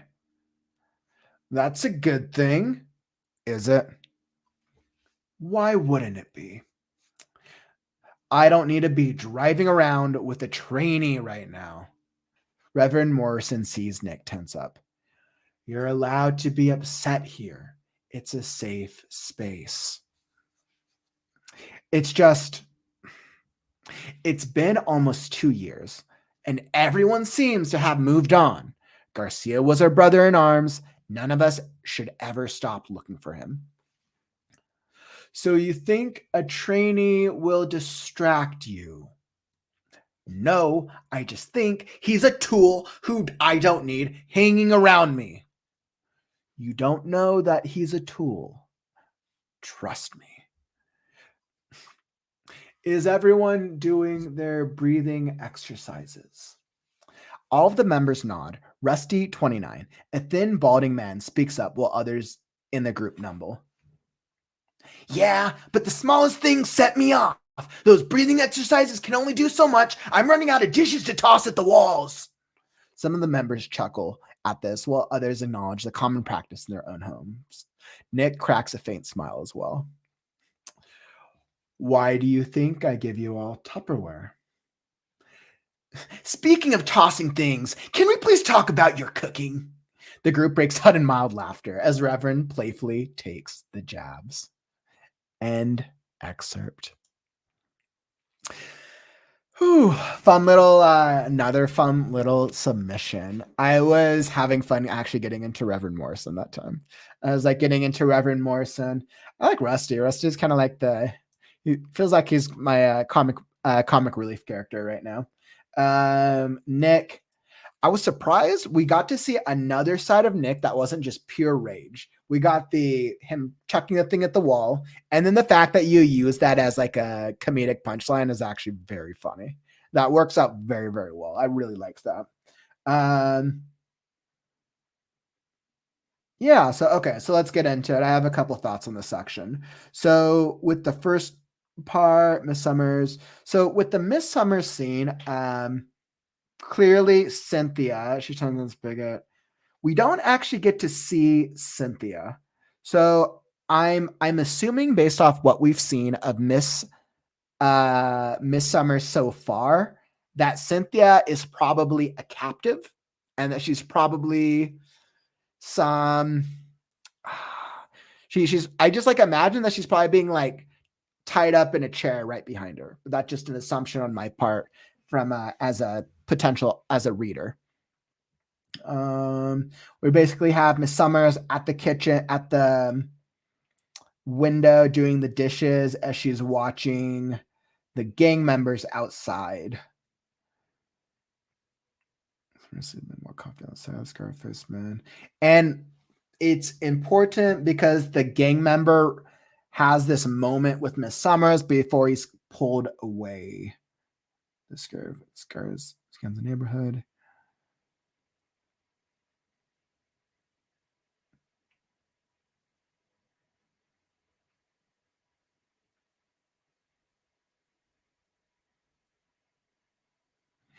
So it's kind of interesting. I think it's hard. No, Cynthia is Miss Summers' first. Oh, so she's talking to herself. She's talking to herself. Gotcha. Okay, that was confusing. To herself. That makes so much more sense. It literally says to herself. I just overlooked that. Cynthia, you have really let this place go. Interesting.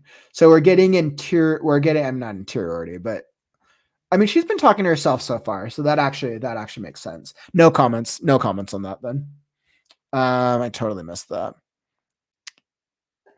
Let's see. Miss Summers enters the remnants. So then essentially the point, I think what's hard for me with this section is I'm not sure, Sean, I'm not sure what it's accomplishing, but because I don't know like the greater story, it's hard for me to diagnose like, yes, this works or no, this doesn't. As a reader, this is what my takeaway is. So you can basically probably assess it from this. Miss Summers is clearly kitsching. She's clearly perturbed by Scarface Man and the gang. I come out of this section with two takeaways. So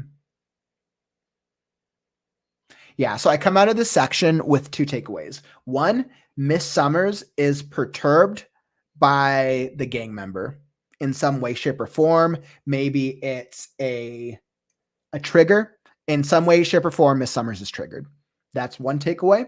The second takeaway is the introduction of this gang member, and that this what is he, Scarfaced man, who seems like he'll be returning at some point later in the script. So those are kind of like my two kind of takeaways from this scene. So it was the one tied up in the chair. Just joking.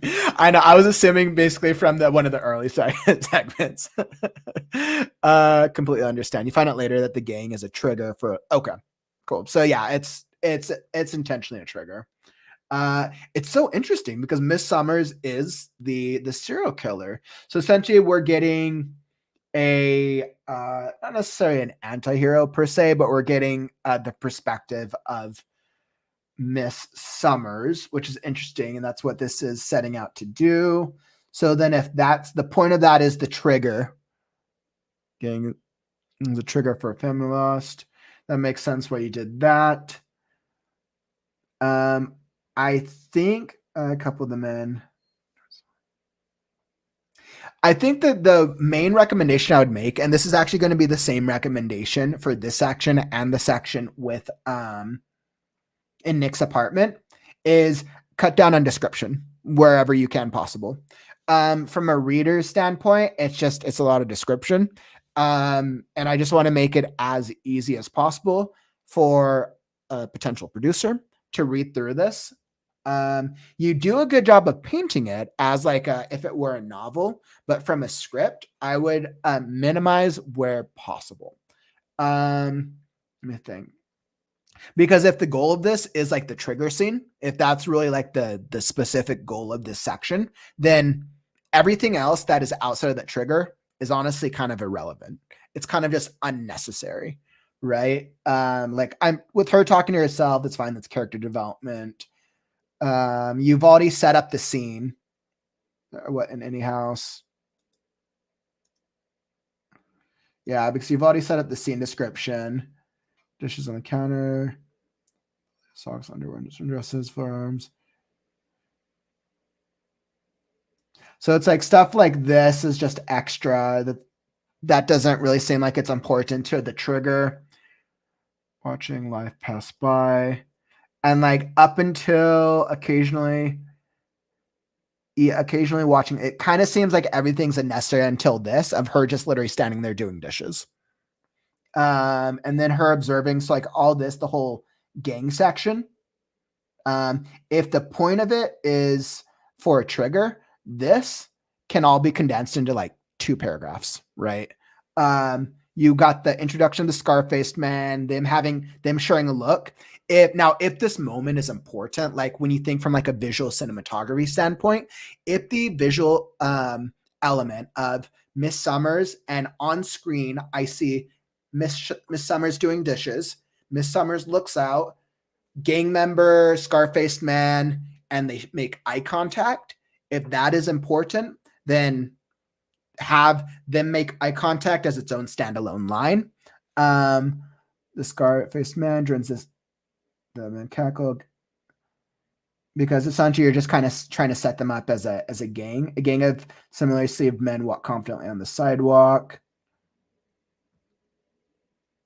Yeah, because I mean, even them, I mean, unless them pulling guns is important, I would just already have them have their as they walk towards the Williams house, unless like you're intending that they're going to like go like jump up on this house. Like, are they about to attack the house?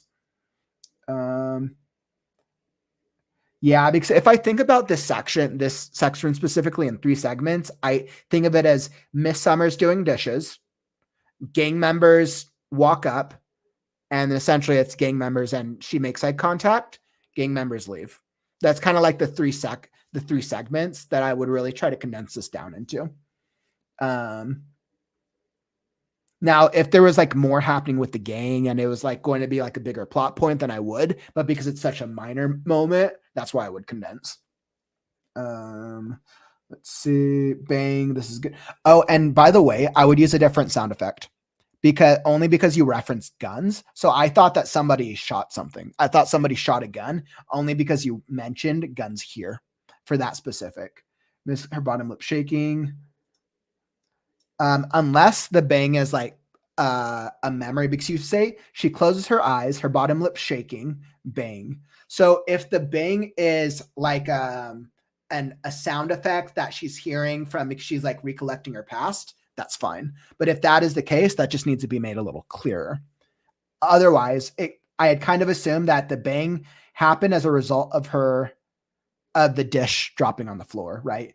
Miss Summers closes her eyes. So like, I imagine this is like a close up. Miss Summers closes her eyes, her bottom lip trembling as she recollects her past. Bang. And then that brings me back to the present moment.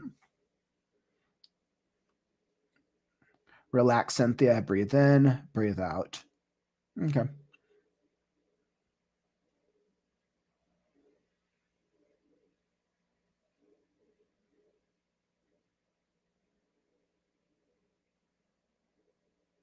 And you know, Sean, and this is another suggestion, even just for like dramatic tension, I would almost consider leaving the ending the scene right as the dish shatters. That would actually create more tension of like, she closed her, you had that close up moment, glass shatter or plate shatters, bang. And she's left looking at the glass. I feel like that might actually leave the scene on a little more tension than including her cleaning up and doing this part, unless this character development is important.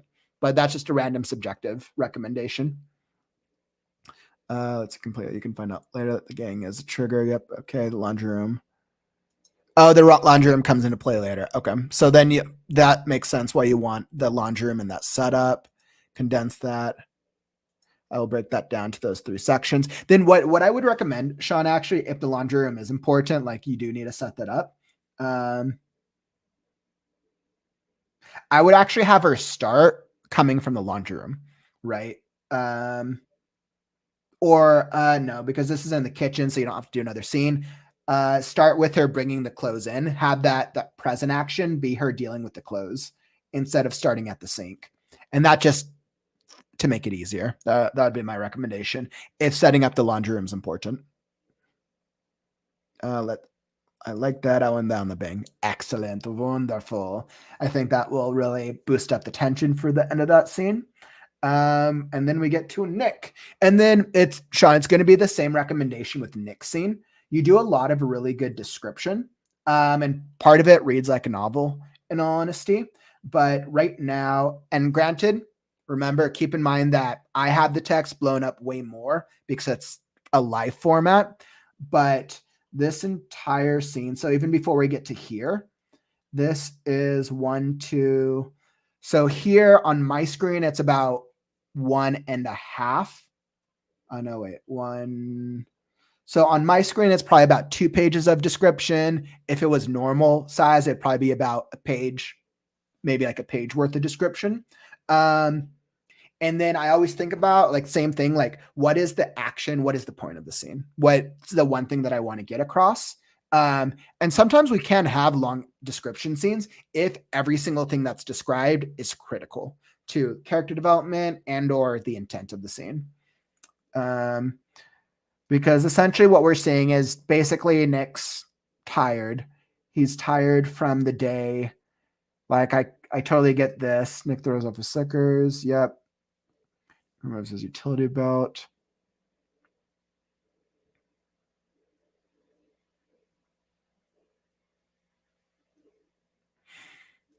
I understand why this is important because this is setting up character description.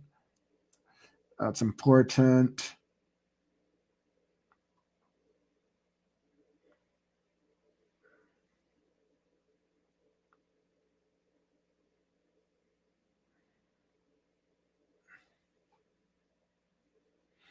Okay, so the point of this first section is basically him seeing the alimony payment.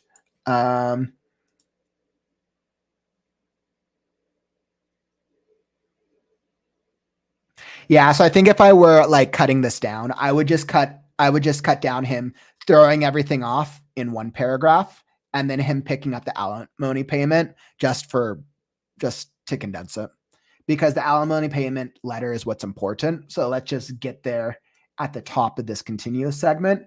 Because if you think about it from a filmmaking perspective, the director is already going to film him walking in and taking stuff off, right? They can make the decisions, like they can pick up the gist of, okay, he's walking in the house.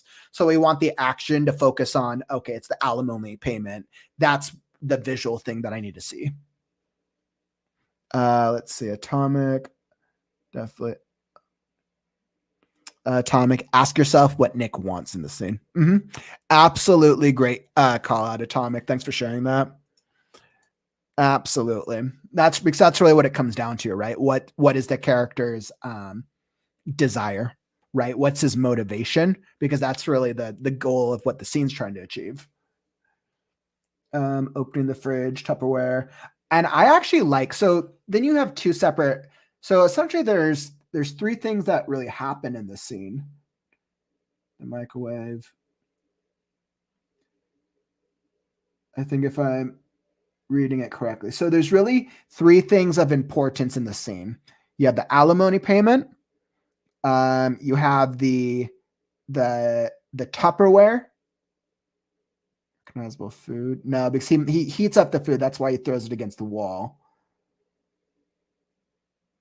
So you have the alimony payment, you have the food chuck at the wall, and then you have the Tupperware.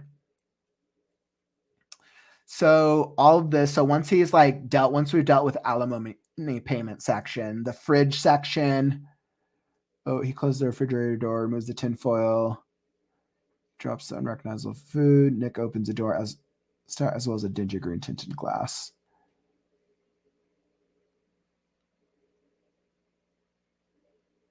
Awesome. So like the water is essentially what causes him to get angry, right? He's on a short fuse. So like this, the next section is fine. But in terms of like the setup for this, opening the fridge, Tupperware containers for the lower shelf. I think the Tupperware is a good call out to what we're going to see because it's interesting because he opens the fridge twice, but we're only referencing the Tupperware note on the back end.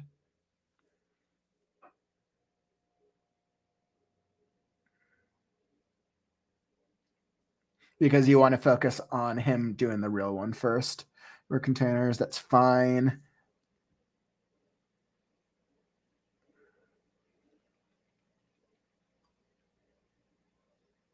And this might just be a me thing. What's Mylanta? Is that like a type of beer?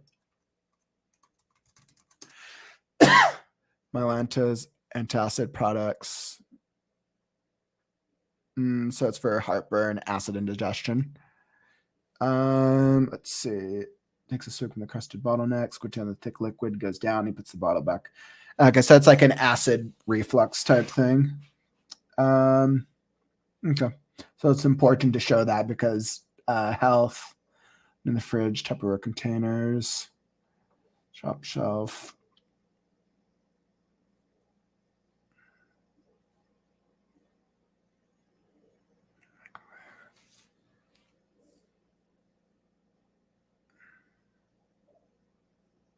I'm curious, Sean, if the Mylanta reference is important.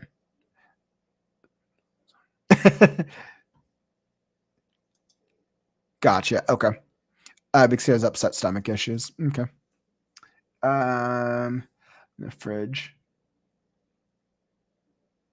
I think, Sean, unless you say that straight out, I think that reference is lost. I mean, so by him taking Mylanta, basically I see from a visual perspective, it'll be Mylanta and it'll say acid and reflux or acid indigestion. Some type of indigestion on the bottle is the visual thing that I'd be seeing from it.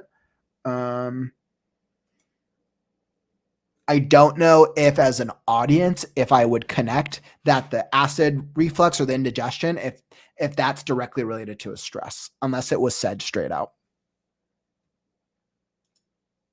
Yeah, actually not mentioning brand names is also a good thing as well, unless you have to, because if you think about it, anytime a brand name is mentioned, the producer and the production team now has to go pay a lot of money to get the rights to use that product. So in the interest of keeping costs down, I would actually just say like a generic acid indigestion product, unless that one is specifically integral to the story. Let me tell you, that was a really great mention. Hey, what's up, my man? Welcome to the stream, my friend. Welcome. Crumbles falling off of the bottle. Yeah, that's it. Once again, like the description itself is great. I don't have a problem with the description. I think it's more just the wordiness than anything else. Fridge. So I understand why the Mylanta is important. So thick liquid goes down.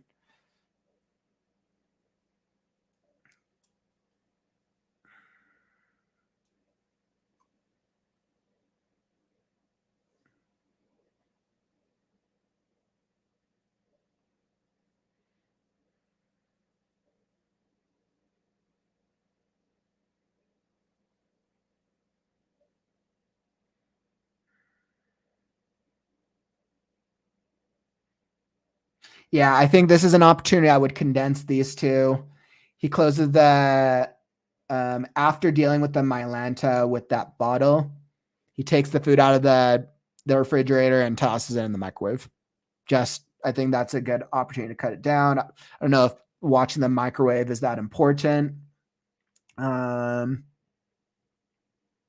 this is important. So Nick opens a cabinet. This is when one of the few houses stacked plates as well as a dingy green tinted glass. Oh, that controls the anger. Nick hurls the glass. The poems.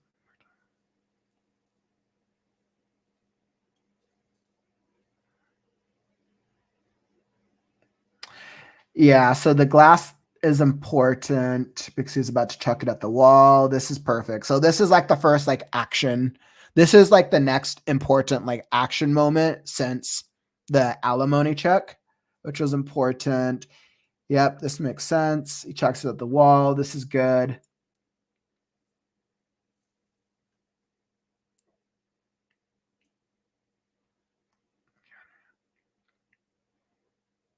Oh, and I was just going to say, just structure. I don't know if you would use quotation marks. I think it would be like this, I believe. But I'd have to double check on that. I forgot what the use of quotation marks is in scripts. I'd have to refresh myself. What about satire? I like the reference, the granular. What about in a satire? You can use the product and then exactly. But you see, John, what the difference with satire is that is an intentional joke about a specific thing. Whereas in like, let's say like a comedy script, if you're writing one and you reference Starbucks, it's going to cost a lot of money to do a branded thing with Starbucks. You could usually just do a branded thing from a gas station company and hide the logo. Right. So unless it's intentional, it's usually you want to stay away from mentioning a brand or unless it's important to the story. I think I'm trying to be too creative with descriptions. Yeah. And I mean, it's once again, Sean, like if this was a story and this was a novel, this would be completely different. And I think this is actually a really good call out. The reason the descriptions are too much is simply because it's a script, right? And you want to think about what is the intention of it. You want to give them enough description so they can see the visual, but essentially like the goal is it's supposed to be a visual medium and less of like a storytelling format. I know we like talked about it early on with one of the early excerpts, but it's like, if you want a version where you want it to be more reader friendly, then keep that as more the like a description type one. If you want one where like a producer is basically going to go through it and all the questions they're asking themselves is, how much money is this going to cost? Does this, is this connected to our brand? Is this similar to other stuff that we've produced? And see how easy is this to put together? So there's like the types of questions that a producer would be asking. Let's see. Atomic film or television might use branded products, but it's a decision app. Yep, that's exactly. Let the production company, let production make the decisions on if they're going to use branded products. Absolutely. Because they're the ones that have to follow a budget.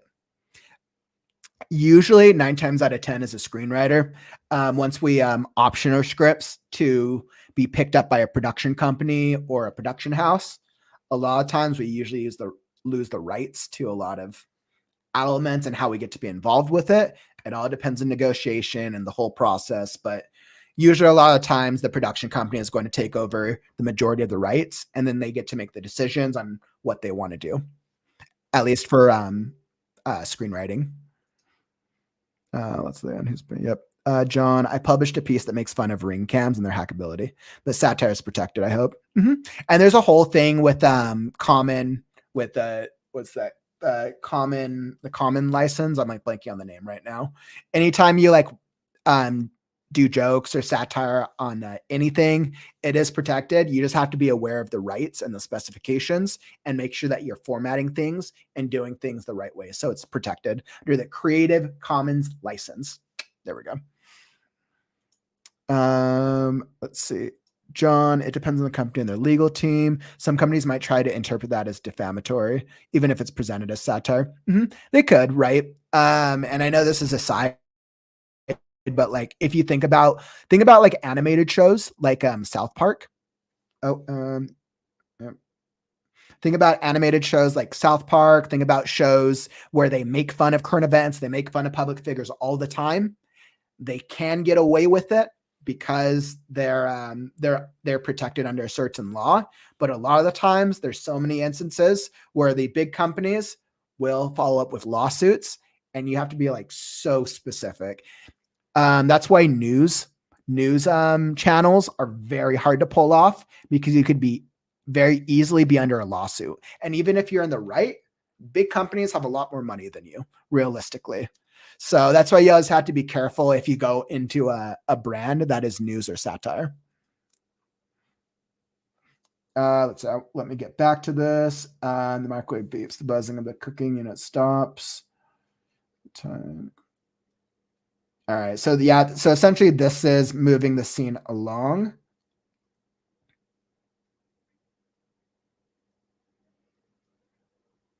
Okay, Sean, you know how I would fix this in terms of description? I would change the action a little bit. I would have him go for the glass first. So that way you don't have to like go back and forth with the description. I would have him do the alimony payment, have him go get the glass, pour the water and chuck it at the wall, and then open the fridge. So then the first thing he sees in the fridge is the sticky note from Reverend Morrison. So then it's kind of like, once again, my favorite rule of threes. Once again, he he sees the sticky note, grabs it, and then he checks the watch. Oh, I have to go. That way you don't have to worry about all this extra description. I think that might actually improve the pace of it a little bit. Excellent. All right, let's see what else. Interior church rec room night later. Nick sits in a circle with 7 other people. Yep. So this scene. Reverend Morrison is good. Our group getting smaller and smaller. Not sure if that's a good thing. Got to see all your faces.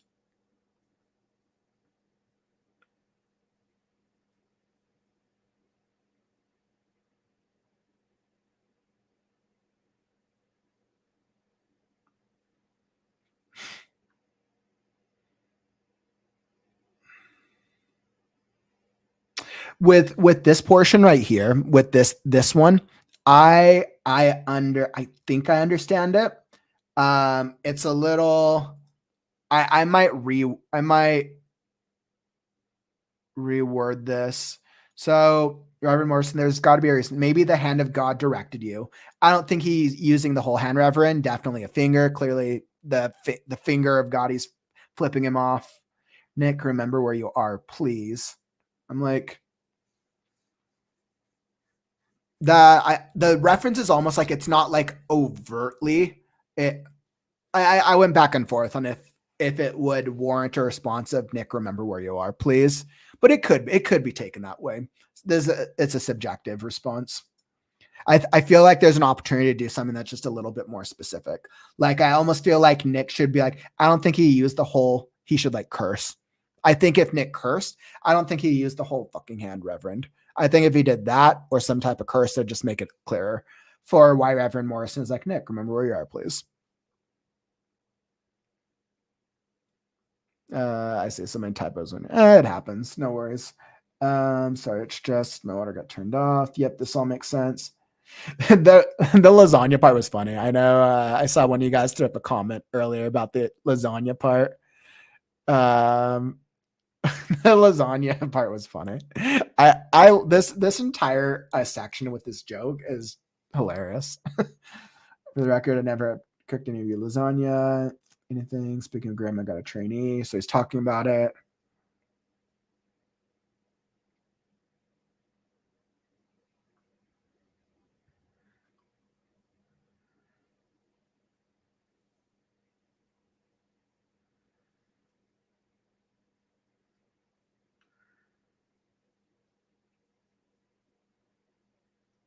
Yeah, I mean, I don't think I have any other problems with this section. I mean, I think this is basically moving Nick's development along a little bit. We get a little bit more about his background and his motives.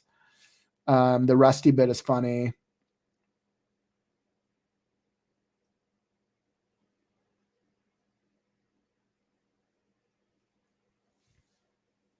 As a side note, I would cut down this description to like as short as possible. Some of the members chuckle while Nick cracks a faint smile because this is a joke. I'm running out of dishes to toss at the wall. Why do you think I give you Tupperware?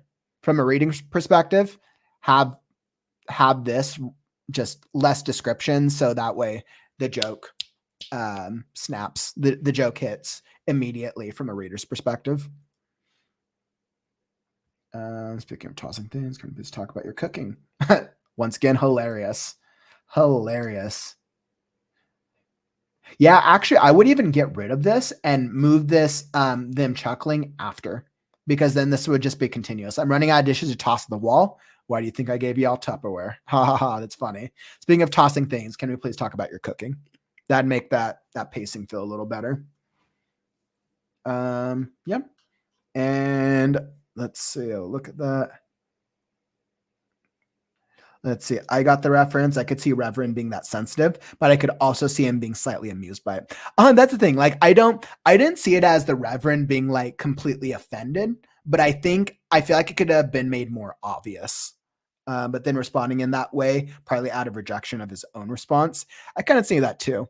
It's funny. I've been watching this Netflix comedy series. I mean, I don't know if it's Netflix, but it's on Netflix called Loudermilk, which is, if you've seen it, it's the same exact dynamic of them in a group setting talking about, they're all alcoholics and it's Alcoholics Anonymous, but it's that same dynamic that I was thinking with the leader and the church guy for some reason. I'll get rid of that. That makes sense. Perfect. Sweet. And that's Loudermilk is awesome. Yeah, so you understand the reference then, Sean. That's exactly what I imagine as the relationship between Nick and Reverend Morrison. The same as, I forgot the character's name, but the same as Loudermilk and the church guy. I see that same exact dynamic between them. But I'm glad you understand that. And especially with this scene, like I see like Loudermilk, and that's only because I've watched it recently. With Random Rusty. That's funny. Awesome. That is all that I got for you, my friend. That was a good little segment. Write more. Looking forward to seeing more excerpts from it. That was good. That was good. We didn't get as much out of our young-faced, young, nice partner this time. Excellent. Good work. Fun little section to go through. Awesome. Thank you once again. Great. Thank you. Great feedback. Of course. Thanks for submitting, my friend. Thank you.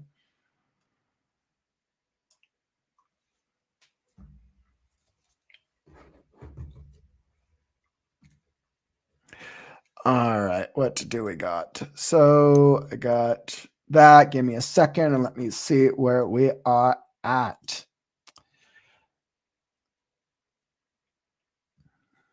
Perfect. And next, I got on deck. I got Andrew Mudzerker. I got your story on deck, my friend. Got you queued up next as I queue up the next story.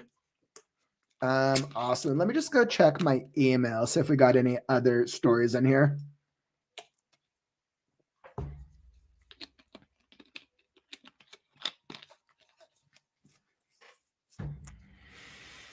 All right, and it looks like John, excellent. John, I got your submission here. Wonderful. Thank you for sending that over. I got your submission, John. I'll add that to the submissions, and then Catan, I got yours as well. Reasons behind. Excellent. And then Katana, it looks like I see the full updated version. So then what we'll have to do is, my guess is you probably want me to just hop into wherever like we had last left off. Thank you again. I'm here watching on TV. Perfect. Excellent. Yeah, I watch a lot of my like YouTube stuff on the TV in the background. Apparently, based off what the YouTube president shared, is that watching YouTube and videos on TV is becoming more and more predominant over the past year. Like TV viewing is becoming a bigger thing.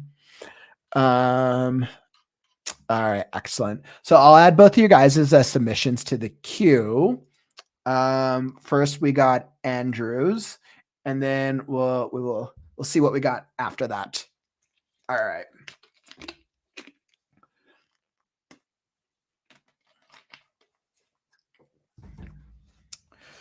Okay. And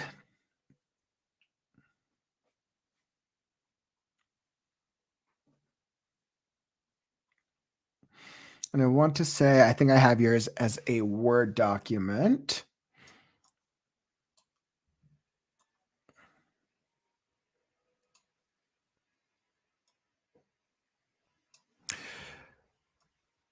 All right, perfect. And I got you all set up here, Andrew.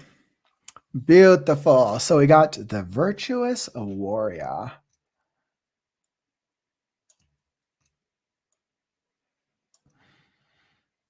Let's see. Let me turn off maybe.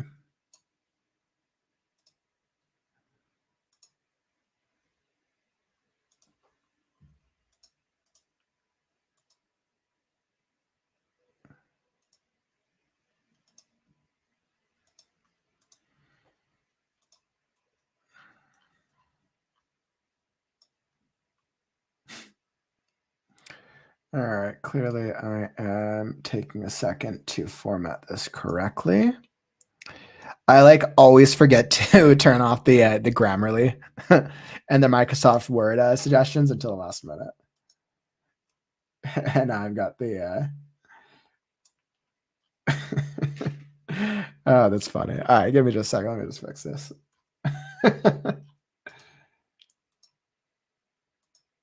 All right, there we go. Perfect. So I am all set. All right. And once again, if you're wanting an excerpt of your story read, make sure to send the excerpt to thecreativeghostwriter@gmail.com. Okay, perfect. And I got you all set up, my friend. The Virtuous Warrior. by Mud, aka Andrew Hall.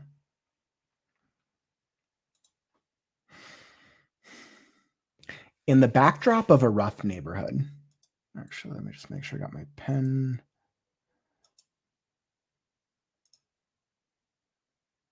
Perfect. All right. In the backdrop of a rough neighborhood, where the streets echoed with the sounds of sirens and the shadows whispered tales of desperation and despair, lived a young man named Jake, raised in the midst of poverty and violence. Jake found himself entangled in the web of street gangs and illicit activities from a tender age. Yet, amidst the chaos, a glimmer of hope awaited him in the form of an unlikely mentor.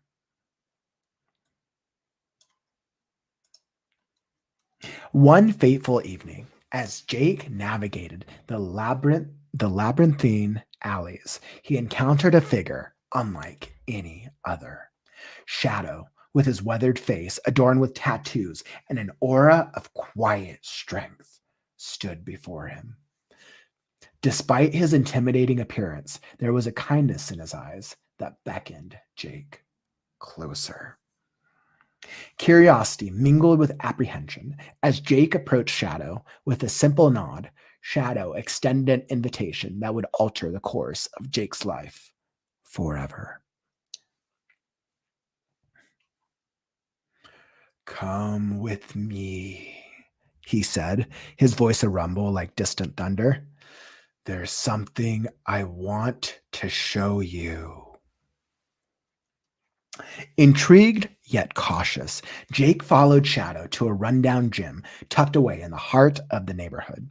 Within its walls, Shadow revealed his true intention to teach Jake the art of combat, not merely as a means of self-defense, but as a path to self-discovery and redemption. As days turned into weeks and weeks into months, Jake found himself immersed in the world of martial arts. Under Shadow's patient guidance, he learned not only the physical techniques, but also the underlying principles of discipline, resilience, and honor. Yet, it was in the quiet moments between training sessions that Shadow imparted his most valuable lessons, those rooted in the ancient wisdom of Stoicism. With each passing day, Jake began to see the world through new eyes. The chaos of his surroundings no longer seemed insurmountable, and the allure of the streets began to lose its grip on his soul. Through the teachings of Shadow, he discovered the virtues of prudence, justice, temperance, and fortitude, and he vowed to embody them in his daily life. But the path to virtue was not without its challenges. As Jake endeavored to walk the straight and narrow, he found himself tested at every turn. His former comrades, embroiled in the cycle of violence and crime, viewed his newfound convictions with suspicion and disdain.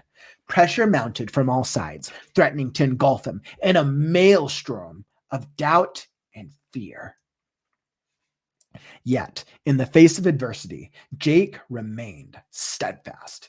With Shadow by his side, he confronted each obstacle with unwavering resolve, drawing strength from the virtues that now coursed through his veins like a river of fire. He refused to be swayed by the temptations of his past,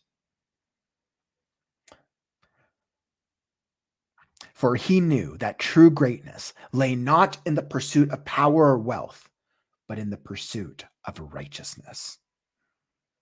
As fate would have it, Jake's journey culminated in a decisive moment, an MMA fight that would test not only his physical prowess, but also his inner mettle.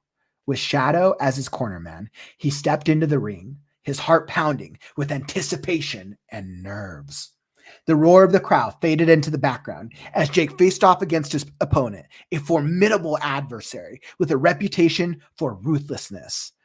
Blow by blow, they clashed in a symphony of violence and grace, in each movement a testament to their skill and determination. Yet, as the minutes ticked by and exhaustion threatened to claim him, Jake felt the weight of doubt creeping into his mind. In a moment of weakness, He faltered, leaving himself vulnerable to his opponent's onslaught. With a swift and merciless strike, Jake found himself on the canvas, his dreams of victory slipping through his fingers like grains of sand. The crowd erupted into a cacophony of cheers and jeers, their voices a cruel reminder of the failure. But amidst the chaos and despair, a beacon of light emerged. Shadow, his eyes ablaze with fierce determination, rushed to Jake's side, offering words of encouragement and solace. With a gentle hand, he helped Jake to his feet, his unwavering support a testament to their bond forged in the crucible of adversity. As they made their way through the darkened alleyways, shadows lurking at every turn, Jake felt a sense of peace wash over him. In Shadow's presence, he knew that he was not alone, that no matter how daunting the journey ahead, he would face it with courage and conviction. Years passed, and Jake's transformation became a beacon of hope in a world plagued by darkness. With Shadow's teachings as his compass, he navigated the turbulent waters of life with grace and dignity, touching the lives of all who crossed his path. And as he stood at the grave of his mentor, a lone figure silhouetted against the fading light, he offered a silent prayer of gratitude for the man who had saved him, body and soul, and for the virtues that had illuminated his path to redemption. In the quiet of the graveyard, beneath the sprawling branches of an ancient oak, Jake knelt before the weathered gravestone. Carved into its surface were the words, "Here lies MMA legend Marcus Shadow Johnson, April 8th, 1967, September 13th through 2023. With a reverent touch, Jake traced the inscription, his heart heavy with both sorrow and gratitude. For in that moment, he knew that Shadow's legacy would live on in him, a guiding light in the darkest of nights. And as he rose to his feet, a sense of peace washed over him, a peace born not of absence, but of remembrance. For though Shadow may have departed the world, his spirit would forever linger in the hearts of those he had touched, a testament to the enduring power of mentorship, friendship, and above all, love. In the end, Jake knew that he was more than a fighter. He was a virtuous warrior, a beacon of light in a world consumed by shadows. And as he gazed in the horizon, his heart brimming with hope and possibility, he knew that his journey had only just begun. End reading. Wow. That was a really powerful short story, man. Thank you for sharing that first off.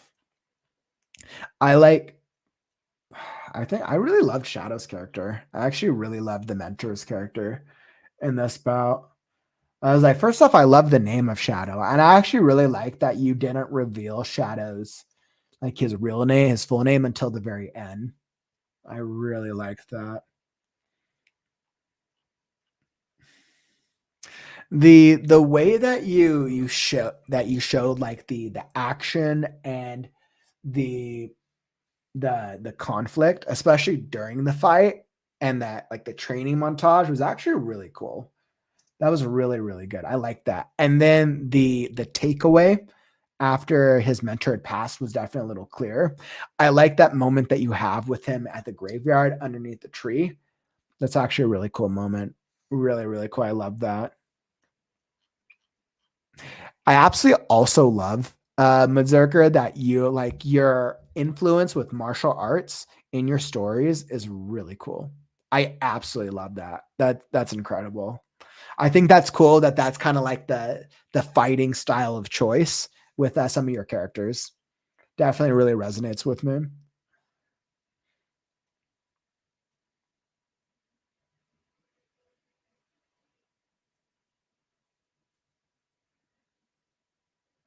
Yeah, and you can definitely tell that this story is definitely really rooted in like that like stoic of like clearly the hero is coming from a chaotic world. He trains to and learns this like style of martial arts with his mentor Shadow.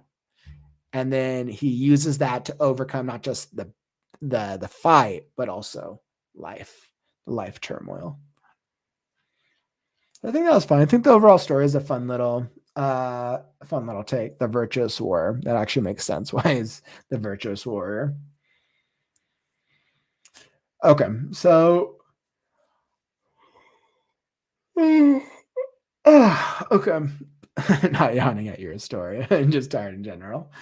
Okay.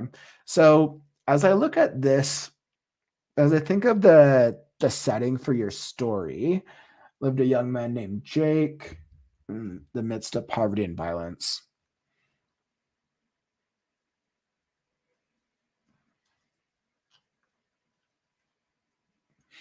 I think what I'm missing with this is I think with Jake's character, I need a little bit more setup into what is like the specific. So you say that he's basically entangled in street gangs and illicit activities. That makes sense. That's his backstory. The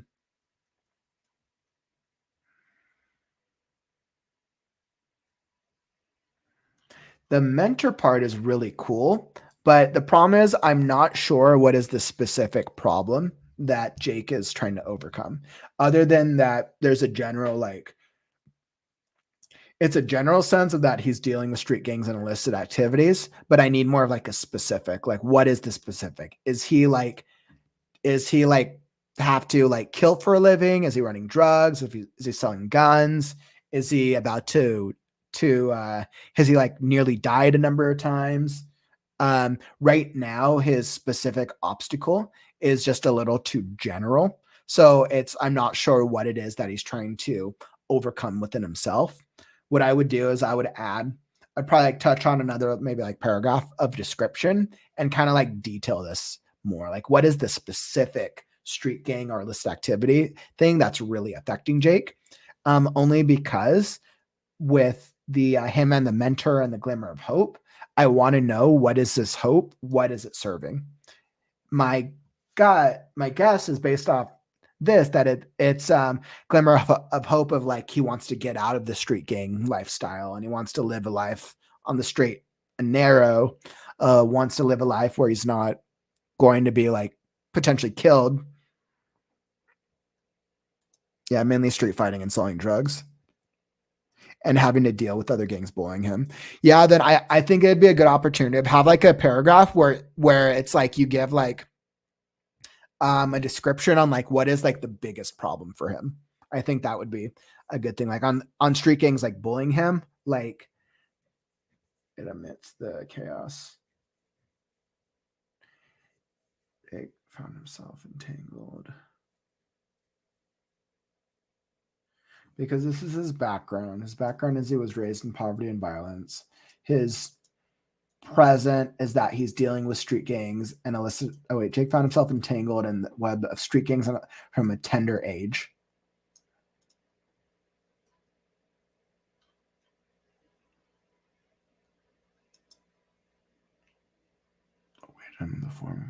Okay, you know what? Actually, I see what the problem is. So the problem actually with this is more in the tense, right? So this whole section, this is the past tense. This is talking about his childhood and his upbringing, and kind of like where he's coming from. And then this is the future tense. So we start immediately from the past, but we don't actually get any sort of grounding in the present moment. So it feels a little jarring skipping from past to future, because we don't get any sort of I just said that. We don't get, I don't know where the present moment is in the story, because so far you've only set up where he has been, not where he's at right now, which you do this in the next section. There's a figure out I'm like, yeah, so I think that's what it's missing, actually. I think you just need like a paragraph. So I would actually push that out. And then I would put like a paragraph here of where is Jake, what is he dealing with in the present? What does Jake deal with in present moment? And you mentioned like he deals with bullying.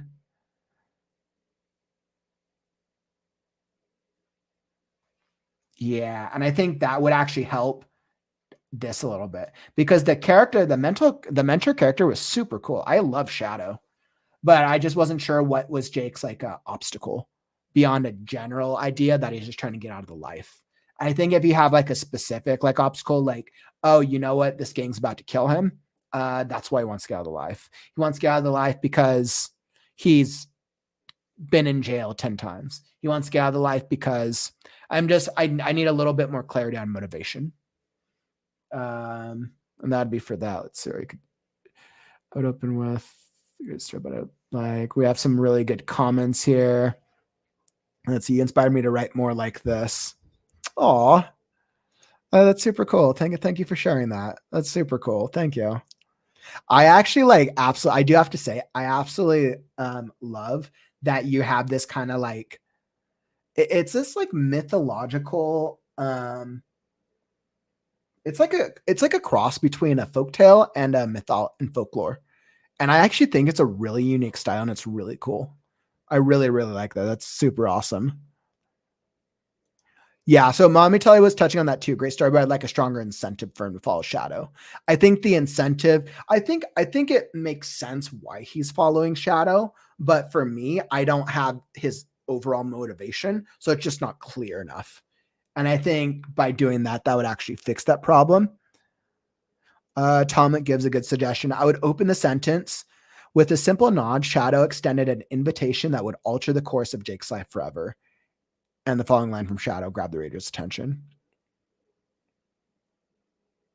The following line from Shadow grabbed the reader's attention. Good recommendation. Absolutely. Let's see what else. Or you could just say street gangs. Yep. Street gangs would work. Street fighting and selling drugs. Yeah, and this is where you listed. Yeah, so like I would pick the biggest motivation for him. I would pick the number one biggest motivation from him, and then create a paragraph around them.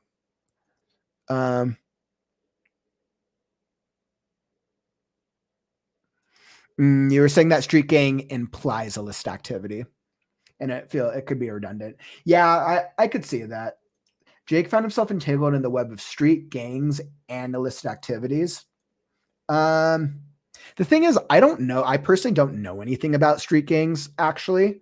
So, like, I think it's fine to use both of those because I know nothing about street gangs. I can make an assumption about street gangs. The truth is, like, are there street gangs that are good out there, or are all street gangs bad? I have no clue. So I actually think it's fine including illicit activity. At least that's my preference, but it's subjective, right? You're going to get readers with different opinions.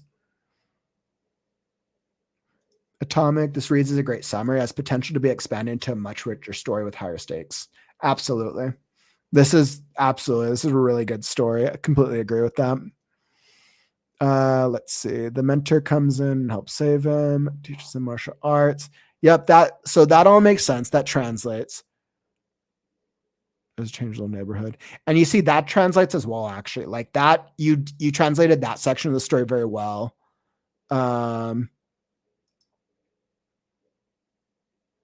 I can work that in. He feels a weight on his soul of the things he has done.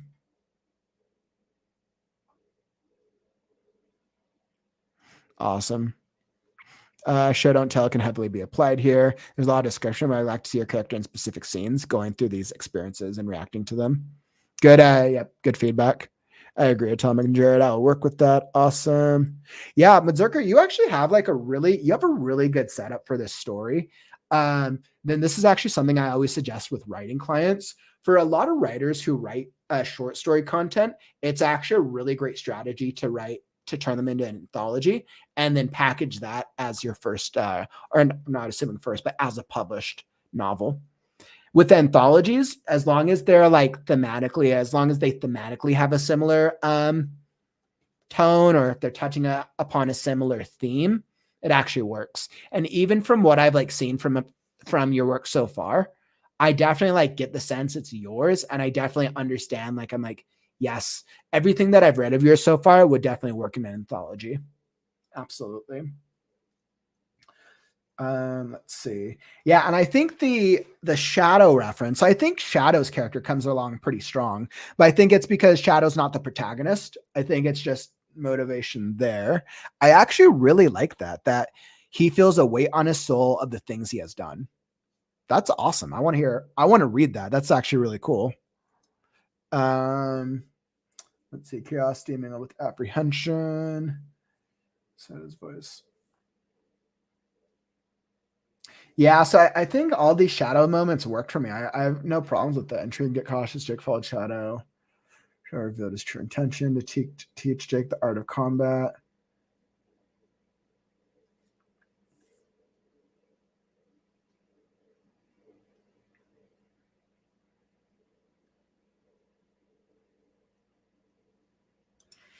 I'm fine with that. I like that. Days turn into weeks. We got the training montage.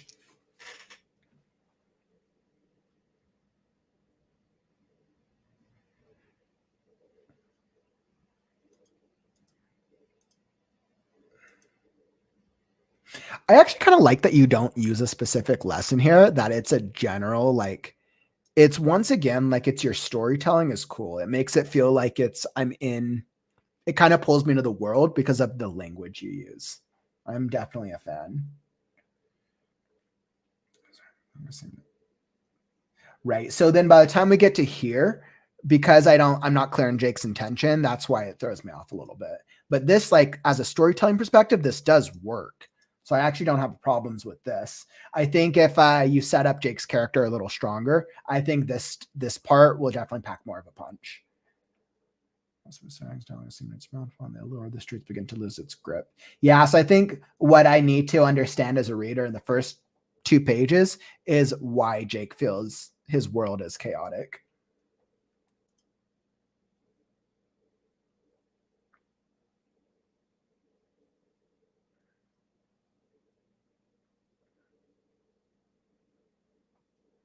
Yeah, and the thing is, like, you have so many fun things happening in this story.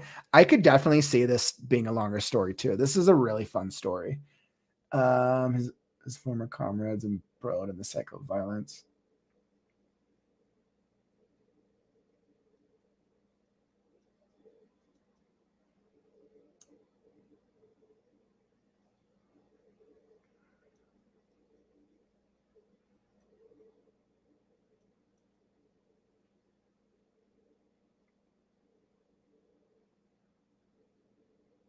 This is just a random recommendation, but would this MMA fight, would this be a little stronger if instead of it being a fight in arena, what if he was in a fight against one of his former gang members?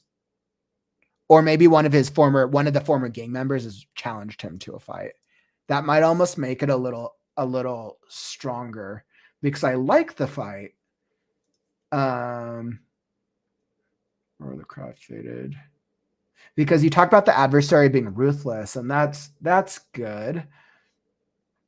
And I like what you've set up here.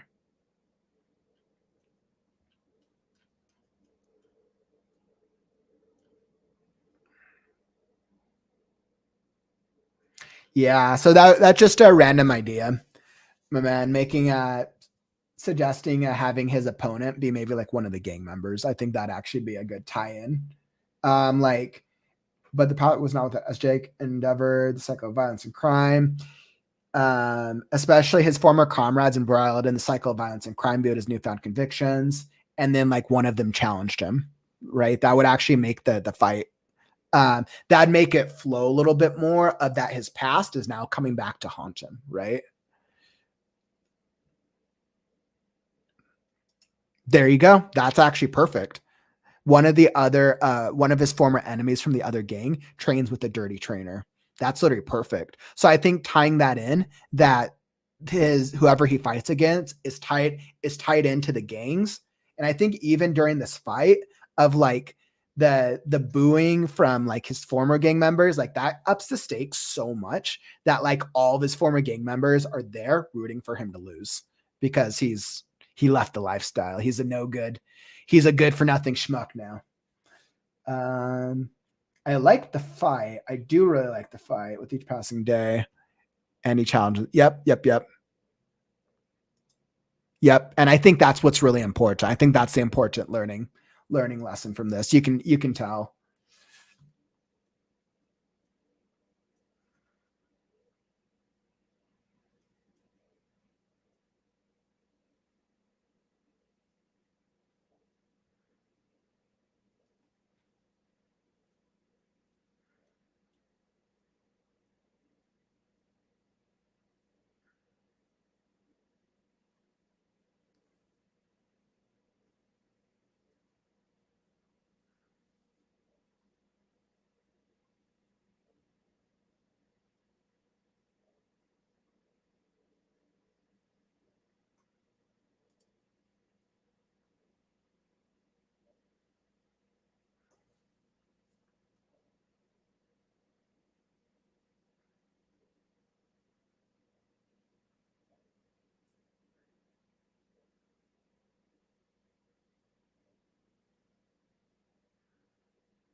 Yeah. So and so because I just want to reread that, make sure that I was reading that correctly. Shadows eyes with your Rusty Jake's side.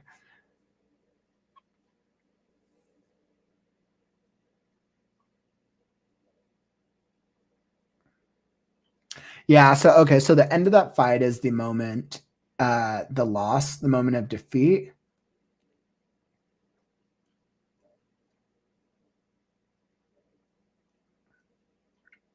I like that. Their voice is a cruel reminder of his failure. Oh, by the way, Stephanie, welcome to the stream. Welcome, my friend. Glad you could make it. John, I have an anthology worth of short stories, Mud, and I'm primarily a short story writer. If he ever reads my next, you can hear one. Excellent. I've got yours queued up, my friend. I can do that for sure. And we touched upon those. Yes, completely agree. That's just setting the timeline. Welcome to the stream, John Deeds. Welcome. Yeah, this is a live stream. We do I do live story readings and critiques every Saturday. Let's see. Street gangs are usually a go-to for all young men and many women today because of the lack of having good role models. However, mostly today, many people get involved due to glamour and availability. Street gangs are aware of social status, and they are easy to socialize into than other mainstream or acceptable social groups that require harder work to be accepted. There you go. Mazurka. There's that's good. I didn't know any of that. Thanks for sharing, man. That's really good to know, especially for this type of story. That's some really good research. Thank you. Being in adversity is the biggest win in combat sports in life. Absolutely. This is a live stream. Yes. You got the lurker kitty over here. Lurker wolf. No, even better. Lurker wolf. Oh, love that. Love that. I need to create cool little emojis for the for all y'all. Okay. And then what Ellen figure silhouette against the fading light. He offered a silent prayer of gratitude for the man who had saved him. And I think, I mean, you say that his moment ended.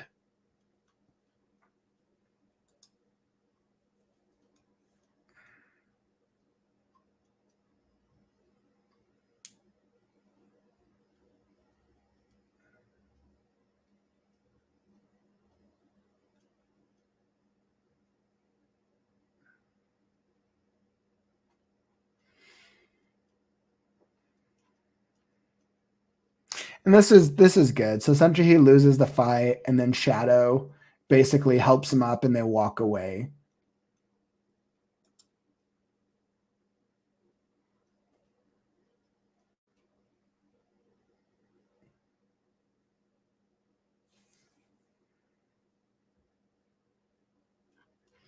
I'm fine with that. Years passed. And then you have this is kind of like a resolution.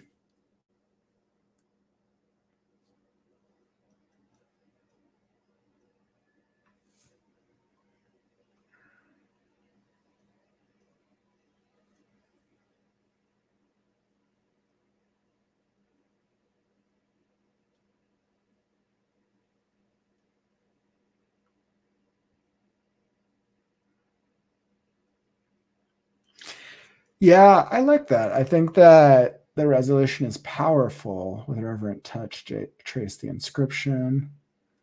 His heart heavy with both sorrow and gratitude for the moment.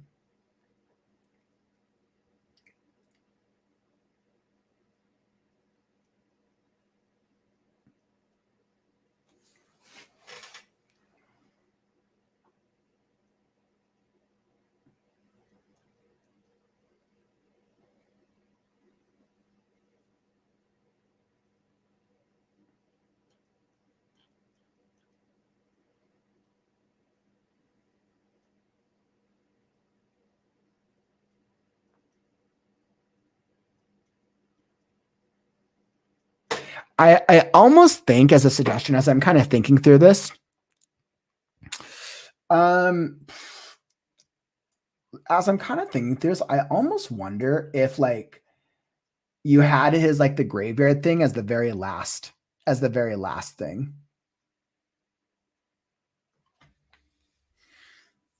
So it's kind of ending up. No, I mean, I'm kind of going back and forth on that.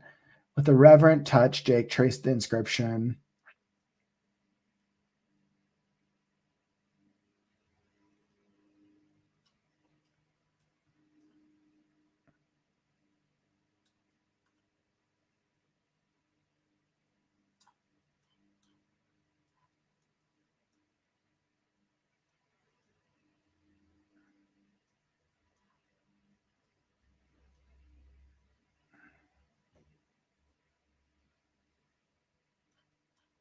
Yeah, I mean, I think I like that. I think I would get rid of that. I think I would get rid of this paragraph with the reverent touch and then just go straight to and as he rose to his feet. Because I was like, I think this last section was feeling a little wordy for some reason, and I was trying to figure out why it feels wordy, because you're kind of hammering home the feeling of what shadow meant to him. So I think you can cut down on it a little bit, get to literally what shadow meant to him immediately, and then him basically standing there looking off into the horizon. I think after this moment would be good.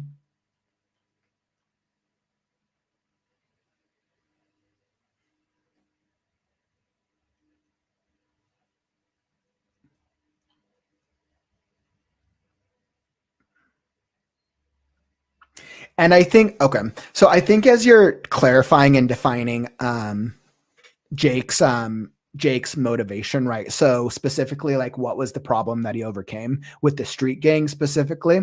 What specific illicit activity or street gang problem? I think what I would do is I would touch upon it here again, right? Because in the previous scene, he lost the fight. So clearly we think that he's a loser. But then here he's like, oh, okay. He learned, even though Shadow's long gone now, he learned from Shadow. With Shadow's teachings, as comes to navigate the turbulent waters of life with grace and dignity, touching the lives of all who crossed his path. He showed his former gang members the right way, and now he has his own boxing gym. Or he learned he saved that gang from doing the illicit activities that he used to once hate, thanks to Shadow's teaching.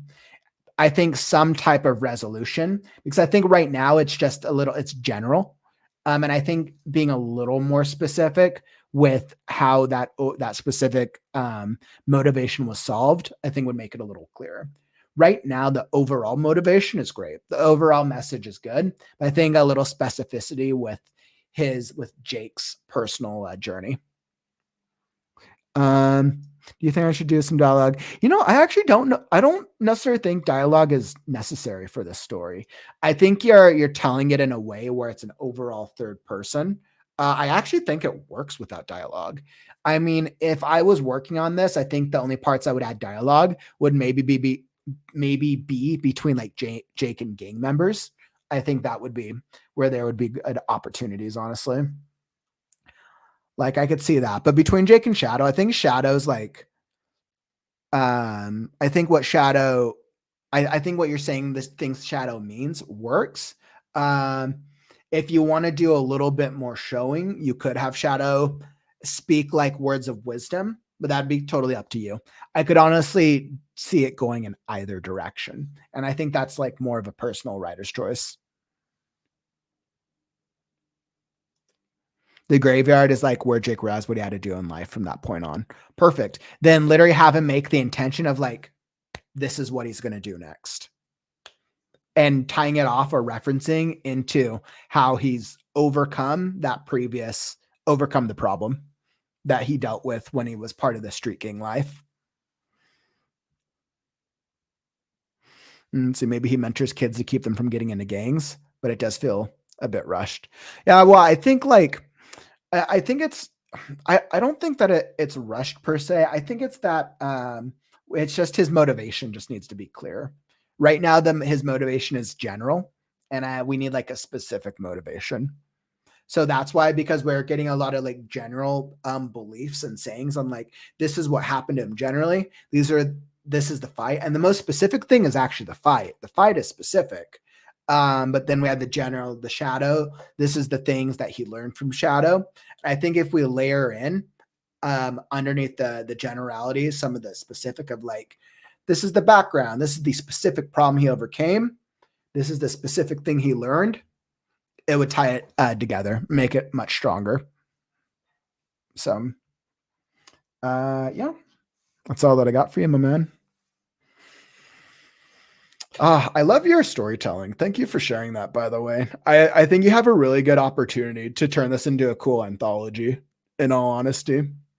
I love that you have like your writing has that combination between like you use like symbolism, which is cool. You're really wanting to get across certain messages, and you like to really rely on like the underdog type character, which is always fun and very relatable, which I absolutely love underdog characters.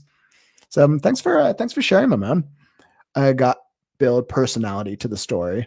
The story does have personality. The story has your personality and the personality of the messages. It's just the character's personality. Mm-hmm. Thank you, everyone. I appreciate everyone in this community. Much love. Aw, thanks for sharing that, my man.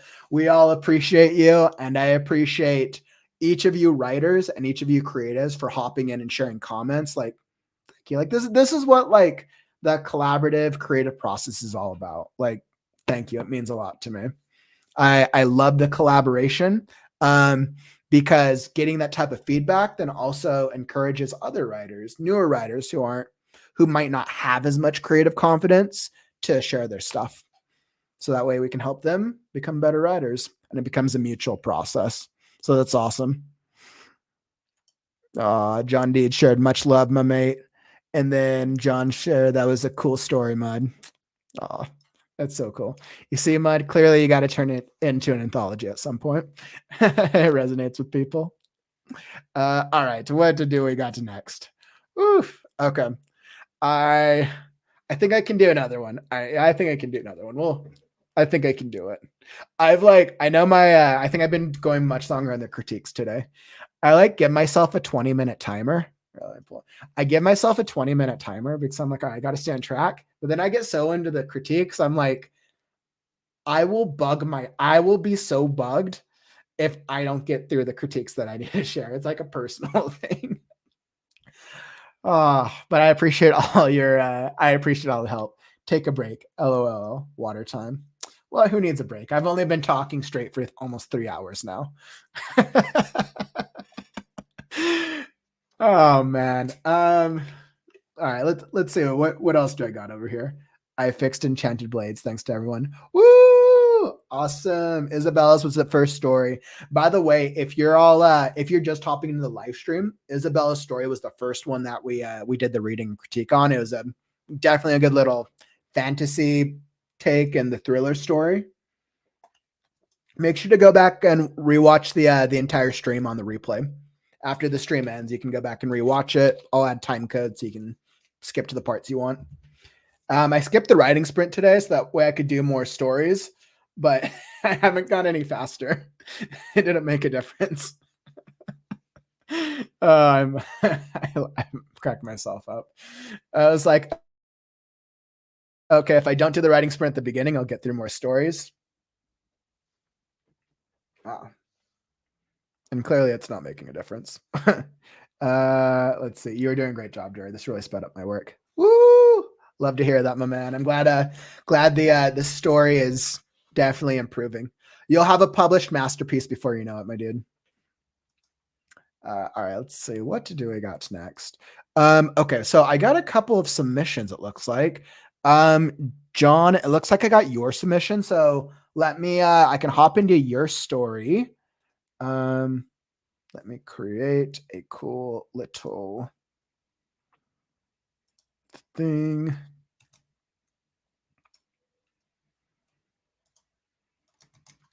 Let's see, reading number 5. What do we got? So, John, it looks like your world is my oyster.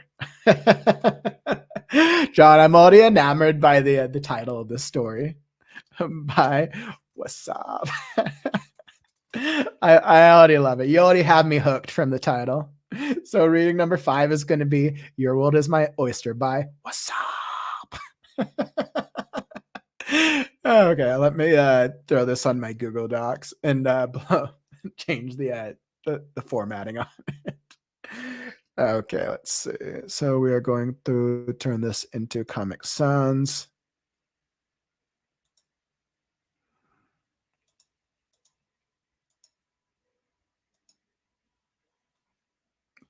Perfect. All right, and then let's see. Let's see. You're doing a great job, John Deeds. Do you do short essays? I need to write out some essays for my religious studies. I mean that's a good question. So far I've only been doing short works. I would say I'm probably going to stick to just creative works because I primarily try to keep this live stream to creative works. But John, if you do need help with essays, I do offer editing. I offer editing services. So like I could totally do that as like as a thing outside of this. But I generally try to keep the stream itself to like creative pieces, honestly. Thanks for asking. Yeah, definitely. John, if you need to, if you have questions, why don't you like message me? I know Twitch has a message feature. So either whisper me on Twitch, or my email is thecreativeghostrider@gmail.com. We could chat more there. Let's one off later. Just message me like what you're looking for, and we'll see what we can do. Let's see. This is my first time someone on YouTube has critiqued this. Ooh, the first time's always so exciting, isn't it? I know a bunch of you who've the first time that you shared your story. It's an Aesop reference. It's that's Aesop Fables, right? I'm trying to remember what I've heard of the name. I've heard of that before. I need to remember what. I think that's Aesop Fables. Library. How many? Is a collection of tales credited Aesop, a slave and storyteller who lived in ancient Greece. Okay. That's what it is. It's a collection of like it's kind of like it's like folk tales. It's very old folk tales. That's it. That's actually kind of cool. That's actually cool. I'm curious. Whassop to that makes sense. The tortoise. Okay, so let's say we got this is the first Aesop. Oysters are the healthiest food for men. Like, all right, clearly maybe we're about to learn why oysters are really important for us guys.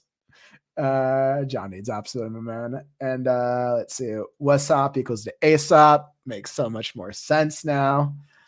The tortoise and the hare type stuff. Okay, so those are like very classic, like Fable is essentially like a very, very short folk typed story with a very clear lesson learned. John Deeds is my handle or Hollywood name, by the way.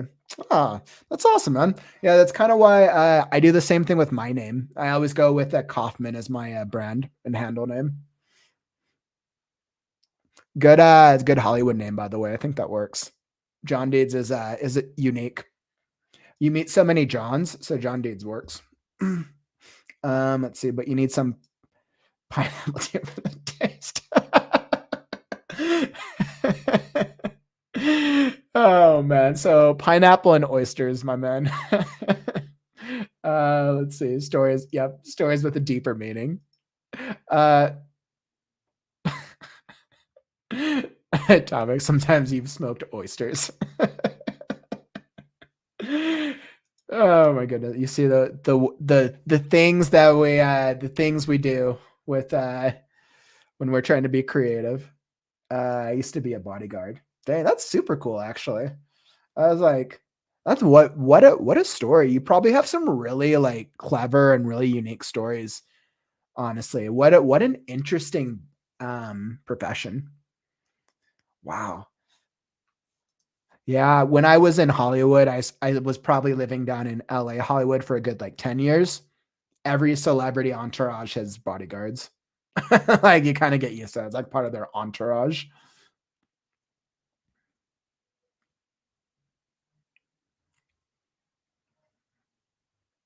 Used to. I used to. I think it's used to. I used to. I use it. I used it. Used would be USED because used is the past tense. Okay. So I got this one queued up. Let's see, before I hop into this, let's see, let's do what do I got here?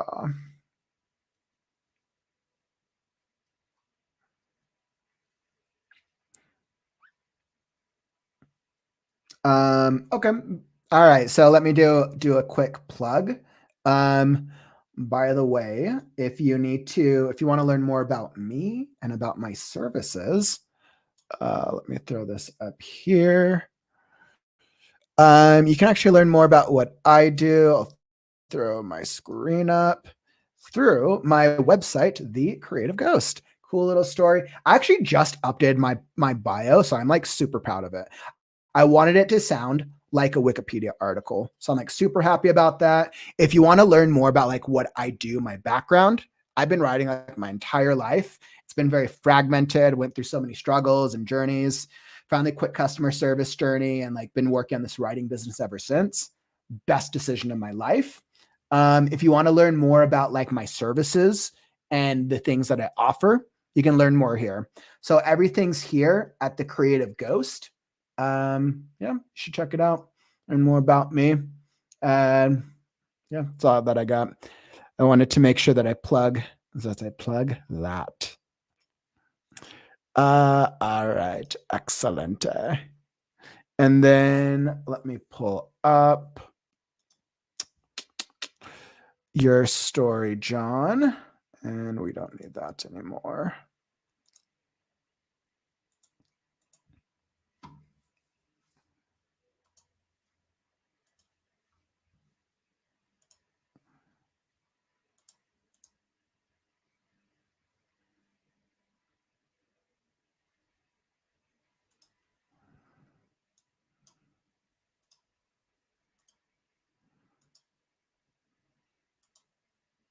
Okay. All right. I got your story all set up here. Looks like we're about to learn a lesson.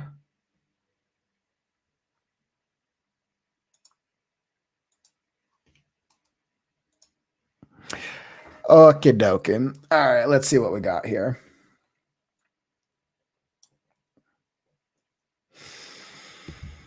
All right.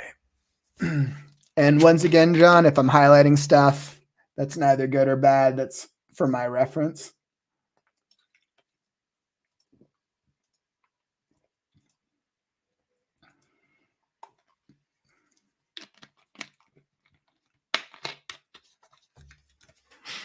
Okay. Fix that. 20 minutes on the clock, and let's do it. Your world is my oyster by Whassop.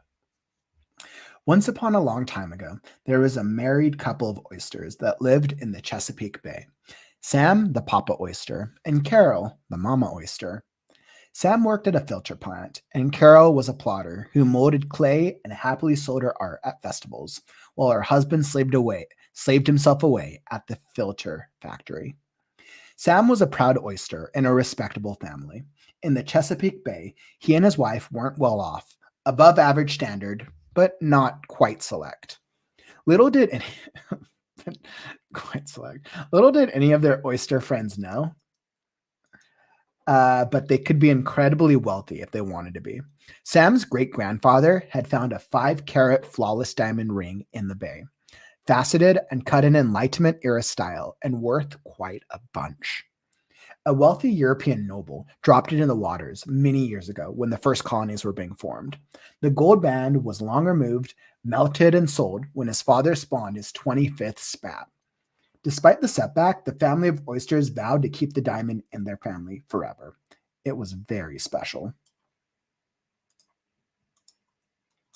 The state of the pride of Virginia's waters was sporadic in those days, with much sludge and waste entering the bay from the factories and hog farms that lined the once pristine banks.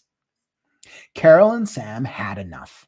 They were about to have their first spat, and they'd be damned if they were going to let their spawn gurgle and choke in the water's polluted waters. "Let's move," Carol pleaded. "I've had enough too," Sam agreed. "Let's pack up and move to Maine or Nova Scotia. You go on ahead of me. I need to work another couple of weeks at the filter factory to save up enough clam for a new place and furniture."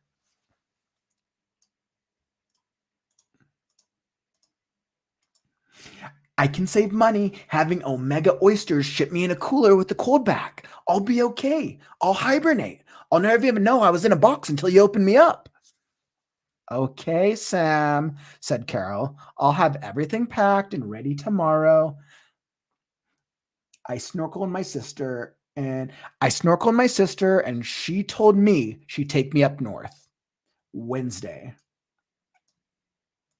Let me know where you keep Destiny's diamond and I will tuck it away somewhere where it will be safe."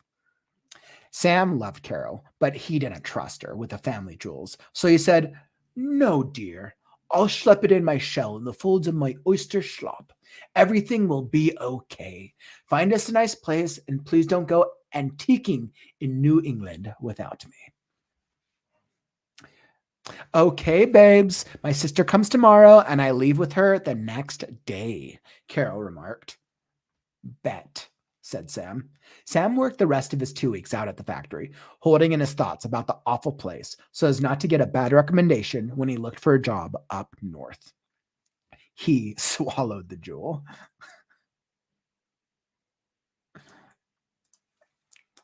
I don't know if I can do this. This is not a pearl. The facets feel like they are going to cut my gut," Sam declared.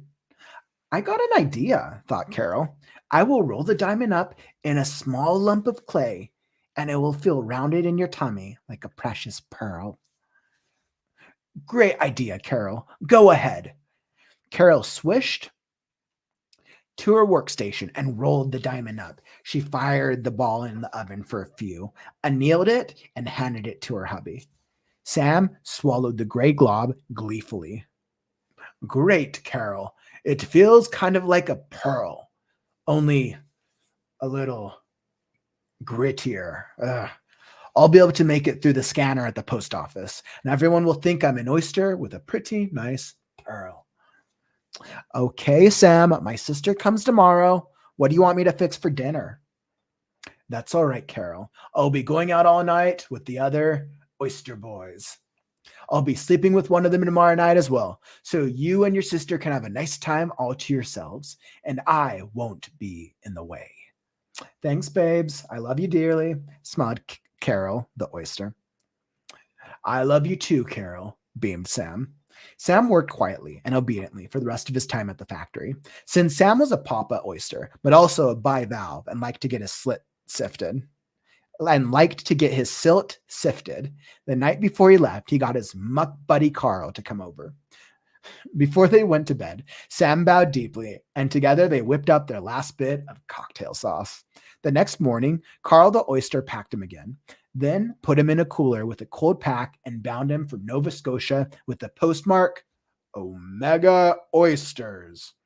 Carl took it to the drop-off point. No questions were asked. At the distribution center in Suffolk, there was an eagle that eyed the hub. Since the days of DDT, pollution were long past. The population of eagles soared in that part of the state of Virginia, which was covered in swampland with lots of habituation and food. The eagle was a clever eagle. He had gently persuaded the computers at the postal center to forward all information about packages to him at his eagle's nest, a tall white pine on the banks of a swamp. Scanning the day scans, he eyed a package with the delivery address, Nova Scotia, with a return address of Omega Oysters. He X-ray fried and spied inside the Omega Oyster package, a cold pack, and a single medium-sized oyster with a rather large pearl. That's suspicious, thought the eagle. That pearl must be something special. The eagle was all about taking the money, so he formulated a plan to swoop in to steal the pearl inside the package.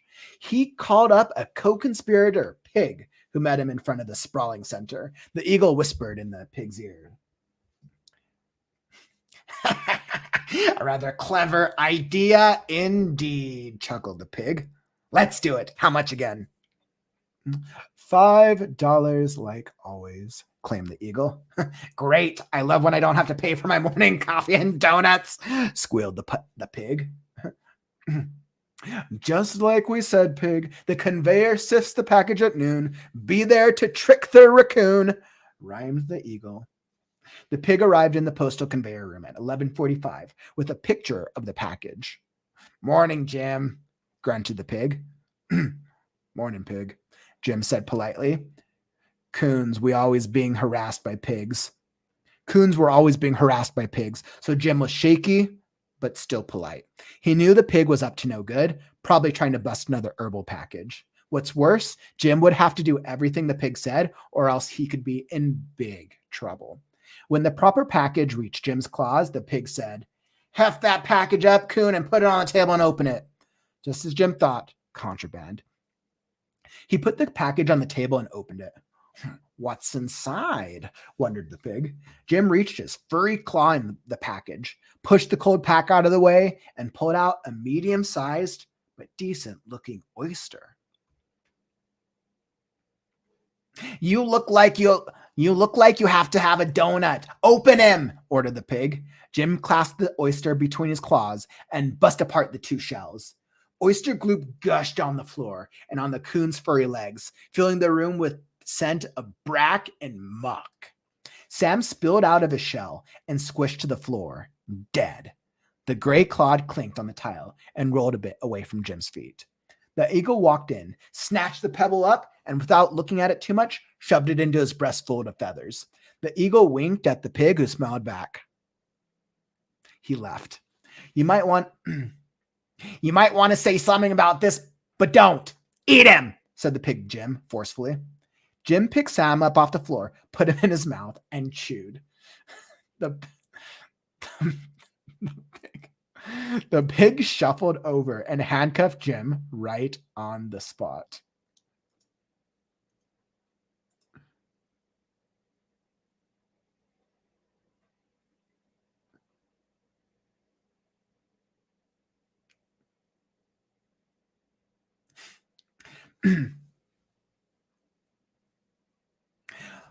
Ladies and gentlemen of the jury, this is an open and shut case. Listen to the tapes. Do not open him, the pig clearly told this criminal coon as well. Don't eat him. But the raccoon opened up the oyster up anyway and also ate. The Commonwealth's prosecutor told the jury. Guilty, echoed the jury in unison. Life in prison, resounded the judge, who was also a pig. The eagle drove from the postal center in his lily white sedan. He reached in his breast pocket to look at his pearl. He eyed it inches away from his face closely. Why, this is just a polished rock. What a shame. Oh well, he said, and tossed it out the side of his sedan and into the freeway. The clay cracked the first time it was run over by a truck. The second time rolled over by a semi. The glittering diamond welded its way into the tar, where it became another priceless piece of glass in the sprawling American asphalt. I like that ending. I like that.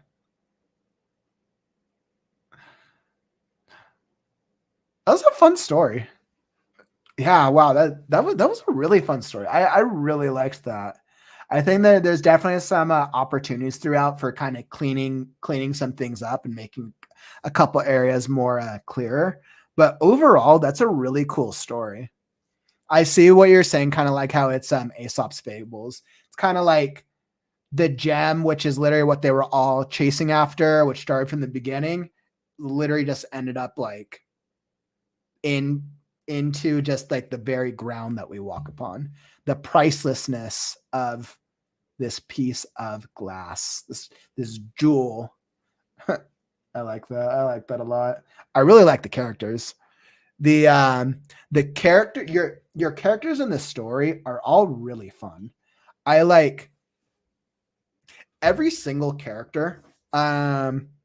Maybe with the exception of the prosecutor, but every single character feels like they have a very distinct personality. And I was trying to do as much justice to the vocals as I was able to. Clearly, I think I had fun doing the pig. But I think you did a really good job. I think your character development for these for this story is really well done. Definitely character development is awesome. World building is great. Your overall world building. I think when I think about some overall,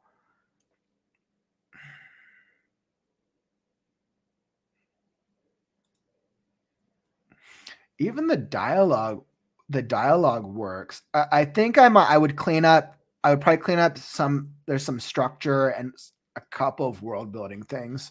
So let me hop back to the beginning. This was actually a really well done story, John. I just want to say, like, this is a really cool story. Let's see. Filter factor. Yep. There's like a couple times where I was reading the story and it like definitely made me laugh. Like, well done. Very well done. Don't snorkel your sister. Actually, that's another thing I should call out. John, one of your strengths is your use of language, and you do a really good job with puns throughout the story on oysters, animals, things about the world, and it gives it this comedic element and aspect which keeps the reader engaged. Really, really good job on that.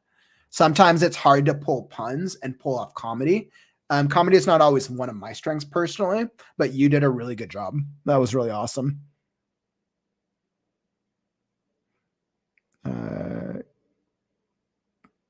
You said coon would be a trigger for some people. Yeah, well, I mean, good to know, right? So, what would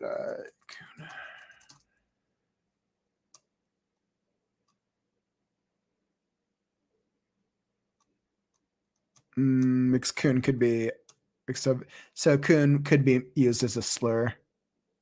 Interesting. Yeah, so I think that's something I'd be careful about then. Once again, like I don't think I'd ever heard that term before, but because essentially it sounds like it was used in history as a slur, I think that would just be something to be aware of. I definitely get this why you're using it as a raccoon, but you guys all see the internet, you know what the world is like in this day and age. Anytime anything that could be mistaken the same way, be aware of it, right? Let's make it as easy to be a reader, and let's not use word choice that can potentially bring controversy when it's not a story about controversy.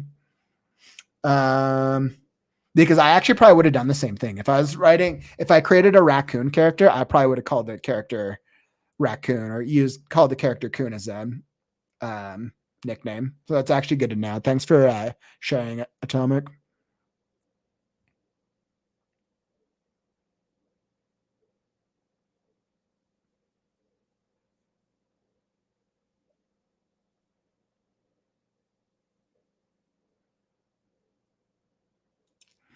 Gotcha. Okay, that makes so much more sense. So it's very intentional. Then leave it, because if that's very an intentional part, that actually makes sense. Absolutely. Let's see. And then the eagle didn't even know what he had, and he threw it away after going through all the trouble to steal it, like the bisexual oyster joke. Yeah, and I think that's what works out really well with the story. I think that is what works out really well.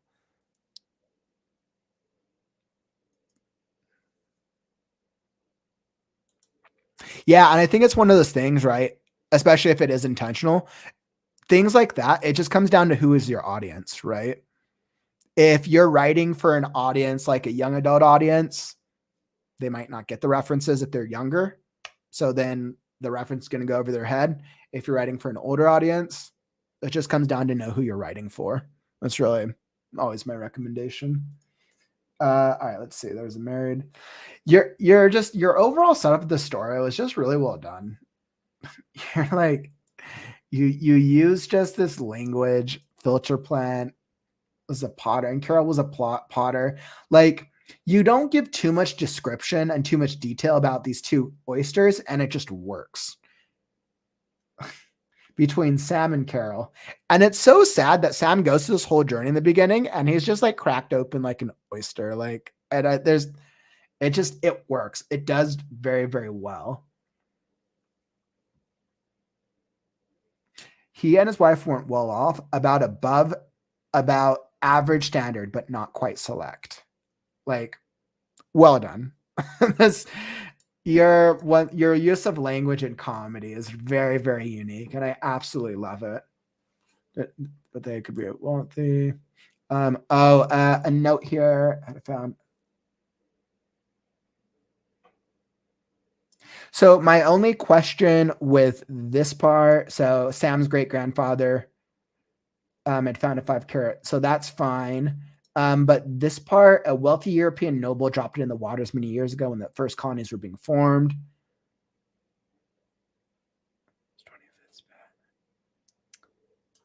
All right. I want to make sure I understand. So Sam's great grandfather had found a 5 carat flawless diamond ring in the bay, fastened and cut in enlightenment Airstown, worth quite a bunch. A wealthy European noble dropped in the waters many years ago when the colonies were being formed. The gold band was long removed, melted, and sold. So I think I would just clean up this section right here. To me, it's just a little confusing. So a wealthy European noble dropped it in the waters many years ago. How do we know this? Right? Because right now it seems like in the present moment, the narrator is the oyster, or seems like the narrator's the oyster. So once upon a big, I mean, technically that you could say the narrator is removed in telling the story. Let me think about it.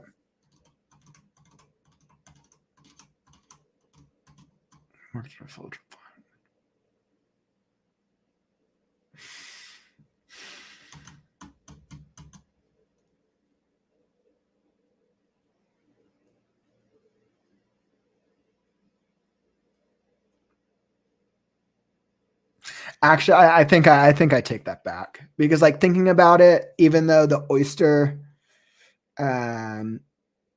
technically the oyster, or you could technically argue that the gem, that this gem is actually the protagonist, and because the oyster technically dies, so it's really, we're following the story of the gem and the moral that follows the gem. But technically, where it's the story is being told from a narrator, so it's really the narrator's point of view. Yeah, so actually, ignore that comment. I actually think that's fine. A wealthy noble dropped in the waters many years ago when the colonies were first being formed. Technically, it's being told from the narrator, so that's fine.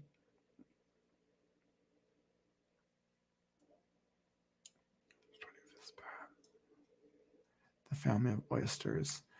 So Sam was a proud oyster. He and his wife weren't well off, above average standard, but not quite. Little did any of their oyster friends know, but they could be incredible if they wanted to be. Sam's great-grandfather had found a 5-carat. Oh, it's time.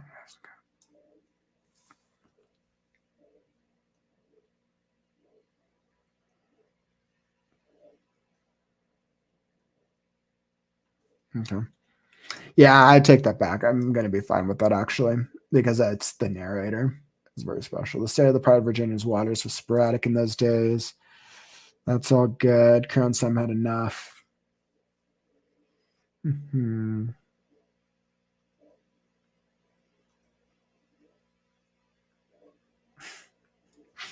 I like hiding this because this stuff is so funny. Oh god, this stuff's hilarious. uh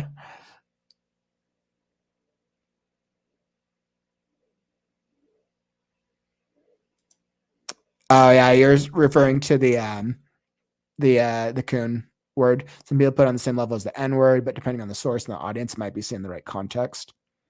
Yeah, it's actually a good point. Think Dave Chappelle, he can get away with a lot contextually. Yeah, absolutely can. So it's once again, no, it's because Dave Chappelle also knows his audience. He speaks to a very specific style of audience, and they know what to expect with his humor.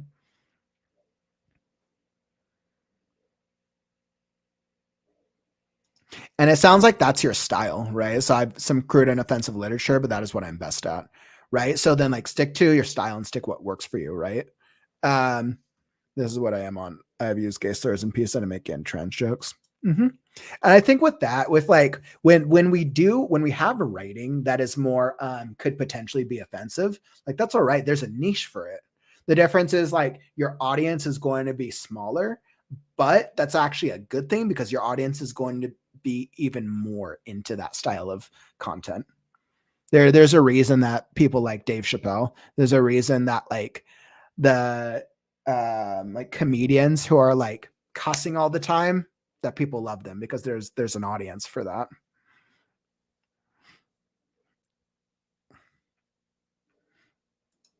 Let's see, I can save money. Okay, so I'll have everything packed already tomorrow. I spoke with my sister and she told me she'd take up north Wednesday. Where you keep Destiny's Diamond. Destiny's Diamond.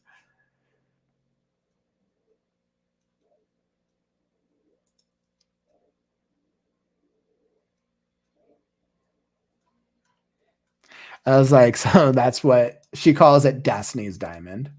I was like, I figured that's what she was referring to.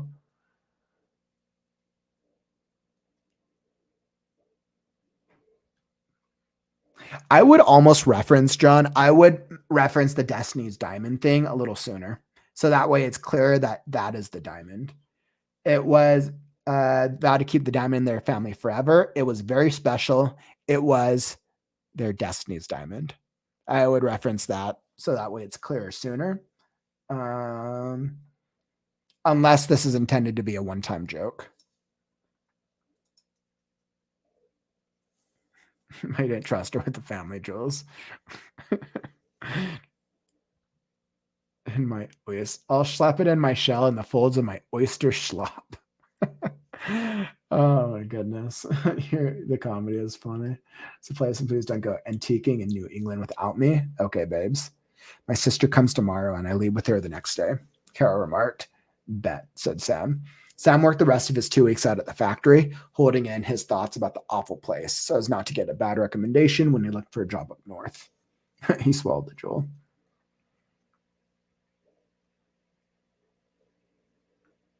And this is good. Carol swished.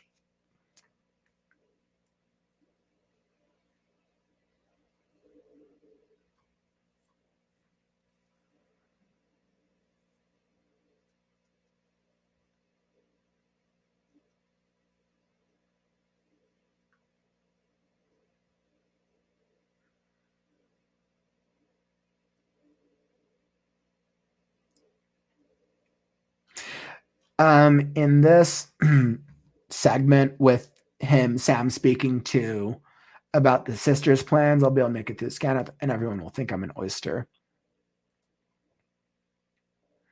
I think this portion's not. I'll be sipping with one of them tomorrow night as well. So you have a nice time all to yourselves. I'll be only for the rest of his time at the factory.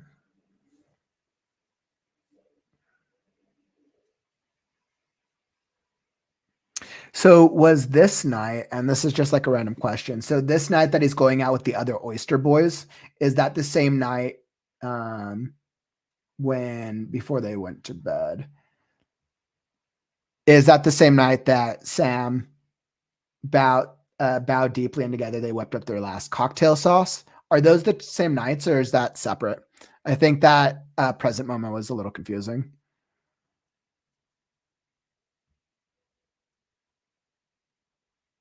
Yeah, I think I would almost like cut this. I think this part's just a little extra. I don't know if it's really necessary per se.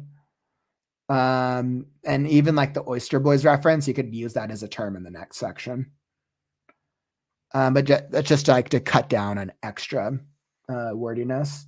But that's all good before they went to bed. So the next morning, because if you think about it, the next real like plot point is really like him being shipped out.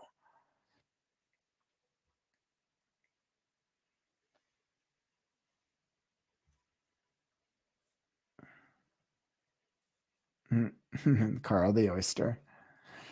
Carl took it to no questions. And he got his muck buddy Carl. And once again, even you have a character who has like very little, like he's not even in the story for that long. And he has a very, you've given him a description. I don't even know what a muck buddy is, but it works. And that's why it's cool.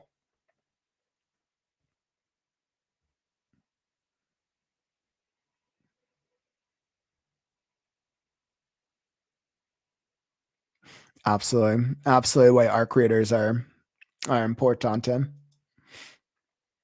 Let's see. I'm going to go upstairs. Carl took it to the drop-off point. No questions were asked. At the distribution center in Suffolk, there was an eagle. I loved your eagle. The eagle was great. The population of eagles sort of in that part of the state of Virginia was covered in swampland with lots of habitation.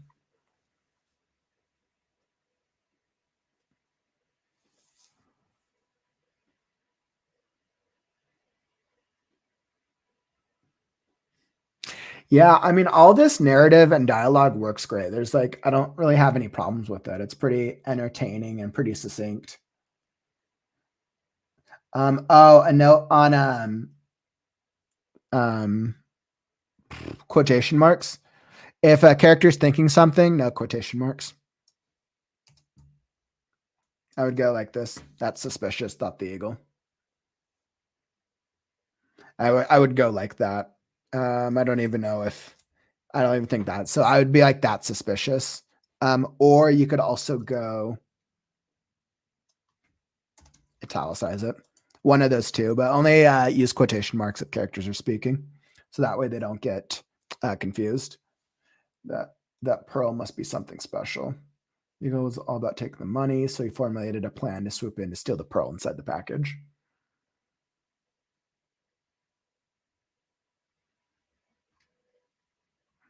He called up a conspirator pig, and the pig was funny. The eagle whispered in the pig. Chocolate pig. This is great. This is like the eagle and the pig conspirators. Perfect. The pig's character was absolutely hilarious. The pig arrived.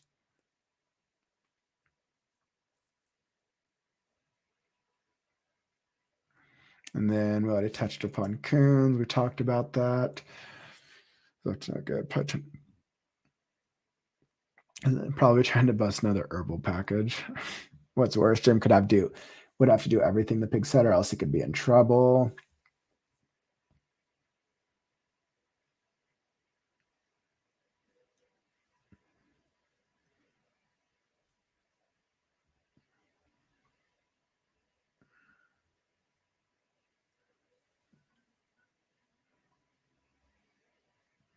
And this is so sad. I was like, wait, did he really just bust up our little friend Sam? I was like, oh. I would almost even recommend giving this own paragraph, because since we followed Sam in the first section, I would actually make this stand out a little bit more. Gem, just because like, he essentially busts Sam apart. Goodbye, Sam. It was nice knowing you. Oyster gloop gushed on the floor, and it's funny. Filled the room with Sam spilled out of its shell and squished the floor, dead.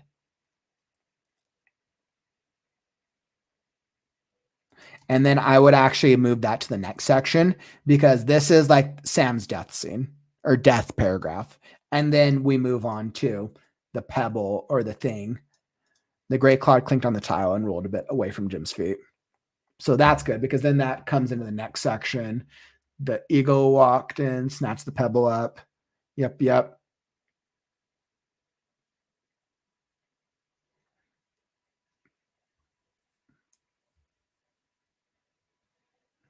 All right. So I think this part threw me off just a little bit. Just the transition. You might want to say something about this, but don't. Eat him, said the pig to Jim forcefully. Jim picked Sam up off the floor, put him in his mouth, and chewed. The pig shuffled over and handcuffed Jim right on the spot. Ladies and gentlemen of the jury, this is an open and shut case. Listen to the tapes. So the only problem with this is I just don't know who's speaking. So you just need to clarify who's speaking.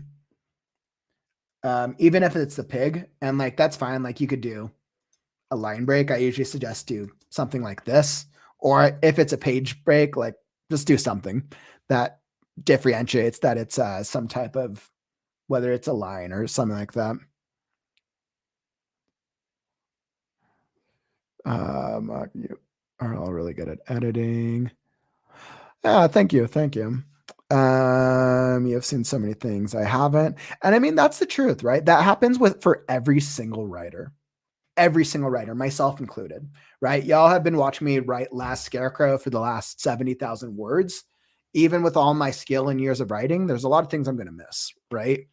And once again, I'm also in the rough draft, but like that's why readers, alpha readers, beta readers, arc readers, editors, that's why those other types of perspective are so important with storytelling, because we see our story in our head, and it's so easy to miss things that we don't see.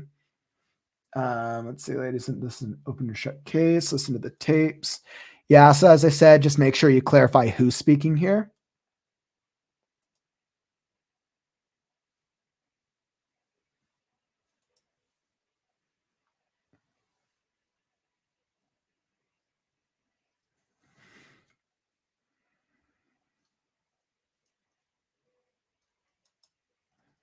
Okay, so I think this was just a formatting thing. So I think this is, listen to the tapes.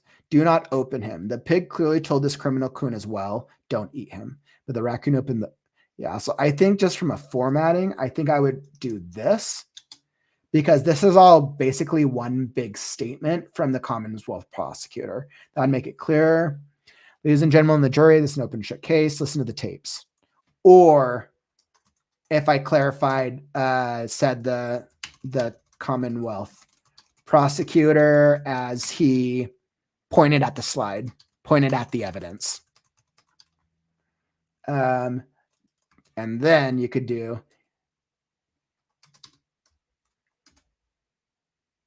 and I think in an instance like this, so this wouldn't be confusing, I would almost go like, I would italicize this part. Do not open him. The pig clearly, I could even bold it to make it stand out. No, I'd italicize. Do not open him. The pig clearly told this criminal coon as well, don't eat him. I don't like that.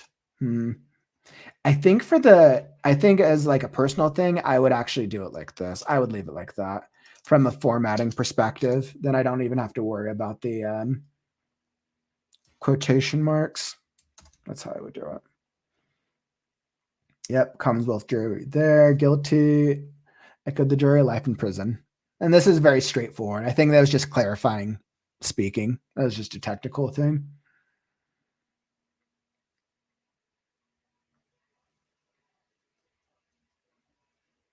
And there's the moral. Great story. Really, really great story. I think that was a good time of story, my friend. You have so many things. Yeah, John, that's all that I got for you. But overall, really funny story. So many puns. I see why you reference like Aesop's Fable.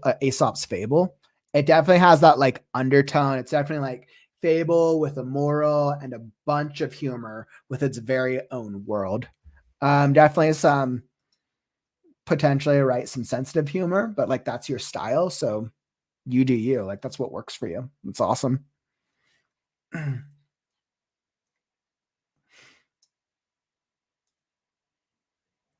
Sweet. Thanks again for sharing that. That was awesome.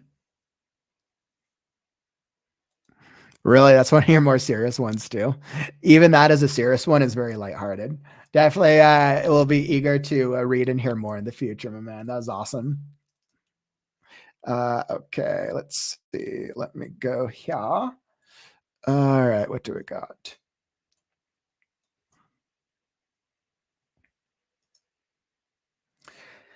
Okay. So I think with where I'm at, I think my voice is done for the day. I feel it kind of getting hoarse part way into that. So I'm gonna have to call it for my readings for the day. Oh man. Katan, I know I saw you sent your story. I'll queue it up for the beginning of next week's show. 3.5 hours of reading. I feel my voice give way a little bit. But that was definitely had some fun stories. Definitely some fun readings there. That was super cool.